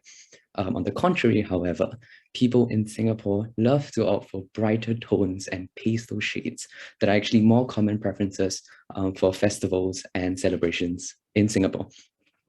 Lastly, another difference that I found between Singapore and India, and something unique about India that I discovered, was actually the caste system. Disclaimer, a caste system is something that you normally should not talk about to Indian people because it can be a very sensitive topic.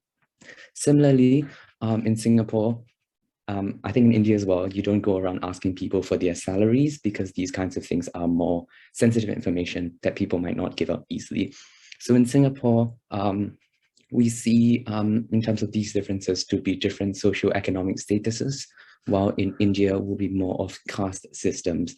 They have this belief that people are expected to interact with people of the same social caste, but from my interactions with my Indian friends who come from India, as well as my dad and his colleagues who have been to India on several business trips before, this is not as apparent, and India's society is sort of moving forward and accepting people for who they are, regardless of where they come from and their background. So yes, and moving on to exploring Singapore, here are a few do's and don'ts when you do visit Singapore. First of all, it is good and you should stand and walk on the proper sides of different places. So for example, if you're standing on an escalator, it is good to stand on the left, while when you're walking up the stairs or on the pathways, it's good to stay on the right. This is so that you do not block people's way, and sometimes Singaporeans, we can be very rushed for time. There is this term that we use, it's called kancheong, which means, and a term that people like to use is kancheong spider, which means we want to go everywhere as quickly as possible and we don't want to waste time. So Singaporeans are often described as that. We want to get wherever we want to as quickly as possible. And if we do graciously let our way to Singaporeans, then you won't get weird stares or looks from other people. Another thing that's good to know when you explore Singapore would be to know the climate before you arrive. Singapore does have very tropical and humid weather. So it can go from being very hot in the afternoon sun to raining the next moment. You will never know, and it's quite unpredictable, especially in certain months of the year. So it's good to prepare for that. Always prepare some hats, some portable fans, or even some raincoats and ponchos so that you're prepared for any kind of weather. Lastly, do indulge yourself in the diverse communities here in Singapore. We have a very, wide and diverse cuisine, cultures, and a lot of festivals that we experience and was really explored by MI and VVIT buddies earlier. So if you do get a chance to, you can visit Singapore and their famed hawker centers, which are actually places where a lot of cuisines are actually there and people go there to eat and experience different kinds of food. So if you do have the chance to come to Singapore, look out for hawker centers, because those are the places where you can really find good and authentic Singaporean food. Moving on to some of the do nots. First of all, we do not cut the queues when you see queues forming outside a place or into somewhere. Something that I picked up, I think not too long ago, is that Singaporeans and Indians love to queue. So I've seen pictures of Indians queuing for extremely long, and Singaporeans do the same. Some people even say that queuing is a Singaporean sport because we want to queue for as long as quickly as we want. But then also when we see a queue, we're like, this must be good, I will queue it. This results in some people aimlessly queuing just because they think something is good. So when you see these queues also, it is politely to join in at the back of the line and wait patiently for your turn instead of cutting in. Next, do not litter on the ground because Singapore has this reputation for being a fine city, which means we love to fine people and take their money if they do not follow our laws. And Singapore is also known as a very clean state, that we don't litter too much on the ground and we keep the environment around us clean. So when you do come to Singapore and you have trash on your hand, do not dispose it on the ground, but wait until you find a dustbin or a rubbish bin nearby to dispose of them there. And lastly, do not eat or drink on public transportation. And I think as explored by some VVIT buddies just now, Singapore's transportation systems are actually quite extensive. So you can literally take it to get to almost anywhere in Singapore. There are very strict regulations on rider behaviors. You can't really eat or drink on the train or bring in certain stuff like flammable materials or durians, for example. And some of those things do carry some heavy fines. So it's good to know, before you head down to Singapore. So yes, Singapore, actually, a fun fact is that we were actually named the most welcoming city in Singapore, I think a year or two back, with quite high marks for our safety, world-class airport, and tourist well-being. So of course, to all our Indian buddies at VVIT, And to anyone, friends and families who want to visit Singapore in the short run or in the near future, we welcome you with open arms. Singaporeans are actually quite friendly. We will not bite you. We will not scare you away. But I think if you go up to anyone really in Singapore and you ask them for directions or whatnot, there is nothing to be afraid of, because I think most Singaporeans will be able to lend you a helping hand. So yes, this comes to the end of the Forging Connections Across Cultures presentation. I would like to say a big thank you to all teachers and guiding mentors of MI and VVIT, Madam Siti, Ms. Archmoon, Ms. Irene and Mr. Fadzil, as well as all teachers and guiding mentors of VVIT, the University Innovation Fellows who have been guiding us both in the cultural exchange as well as on next Monday's design thinking project sharing. So Vinay, Vidyamini, Jyotimar, Madan, Juhi, Jayant, and Subu, these are the few people that have made all of this trip much more enjoyable. To our fellow buddies from VVIT and my fellow schoolmates from MI, thank you all for participating. It's been a long day, and I hope everyone has enjoyed their time here as well as over the past few weeks. I guess this concludes my presentation. So thank you for listening and have a brilliant day.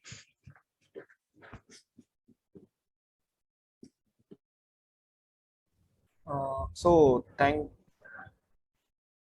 you to all the students of VVIT-MI and all the staff, all the faculty members of MI and VVIT for giving our students this opportunity.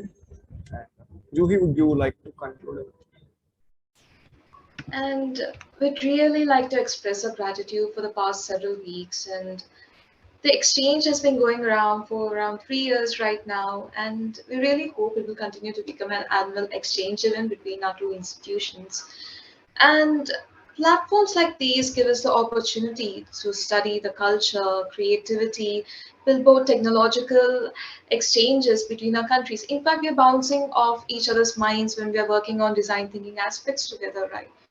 And end of the day, as many of our buddies have iterated throughout, India and Singapore, they are both geographically and culturally very distinct, yet so very similar at the same time. And I'm really ecstatic all of this came together.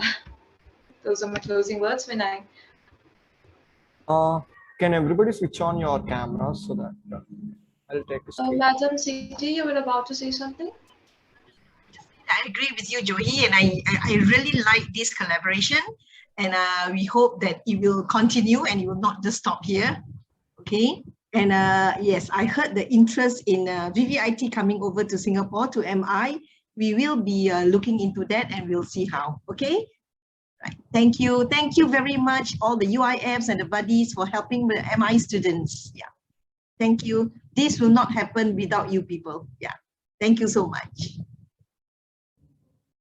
Thank you, ma'am. And one of the chief reasons all of this came together were the faculty members, both from MI side and VVIT side. You guys have been following up with us constantly with regards to your teams. And this was a 4-hour session nearly, and all of us were here. Thank you for sticking around for 4 hours, guys. You've done this. Yes. You will share the recording with us, please, Vinay? Yes, ma'am.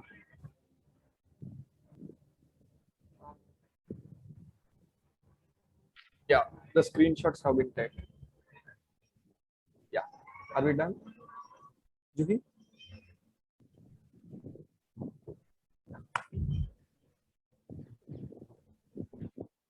Oh, you guys are taking photos now? Yeah. Let's pose, do something fun. Yes,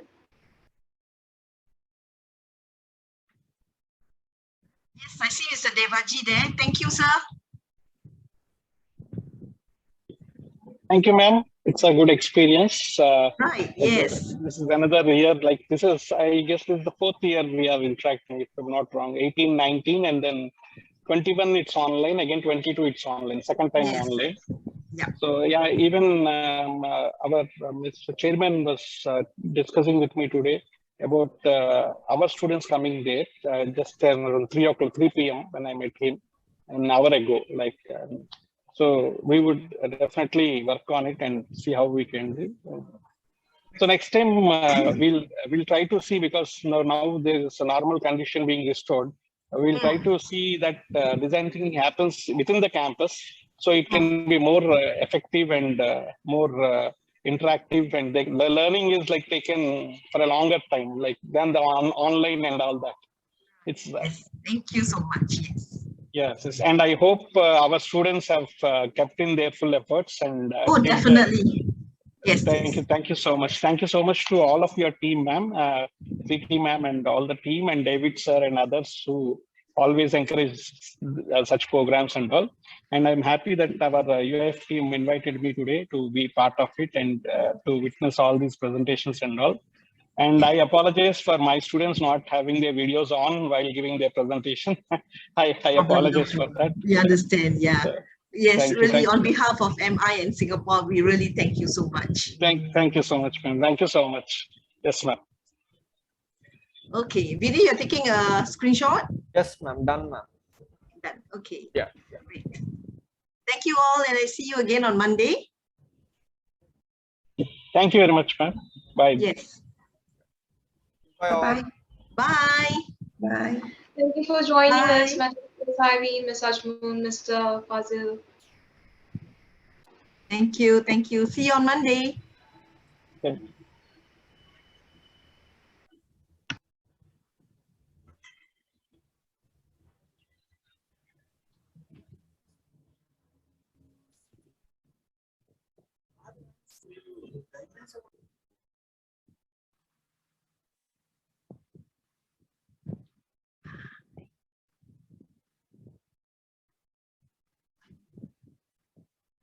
Bye-bye. Bye, ma'am. Yes, bye. Very sad to say bye-bye, but yes, bye-bye. On Monday.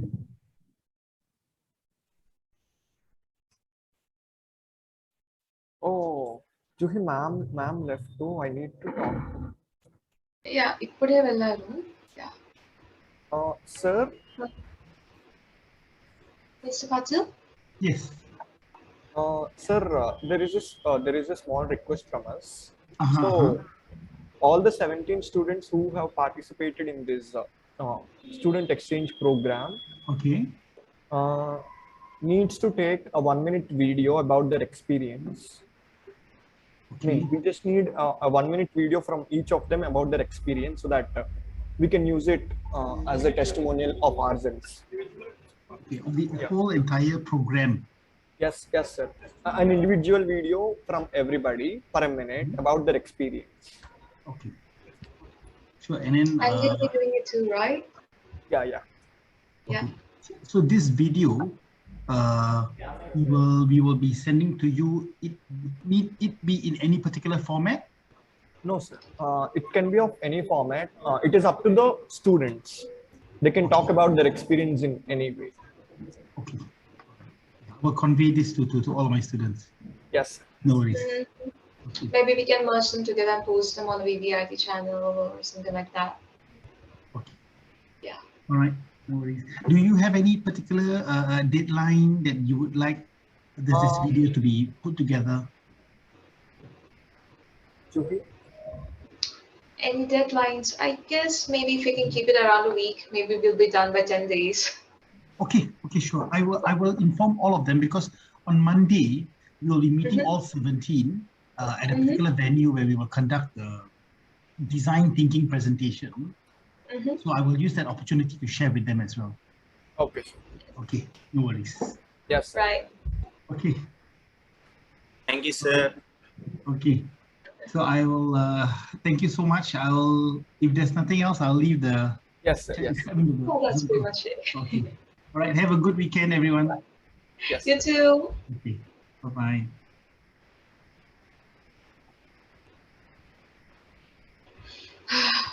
నా Kahoot లో quiz మర్చిపోయాం. నేను మర్చిపోలేదు, అన్ని గుర్తున్నాయి. మర్చిపోలేదు. Seating ma'am ice breakers తీసేయమన్నారు. Time లేదని. వాళ్ళు చాలా టైం తీసుకున్నారు.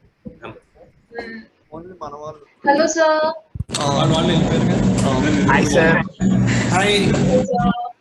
మాట్లాడేటప్పుడు మీరు వీడియో ఆన్ చేసుకోవాలి కదా, ఎవరు మాట్లాడుతున్నారో వాళ్ళు.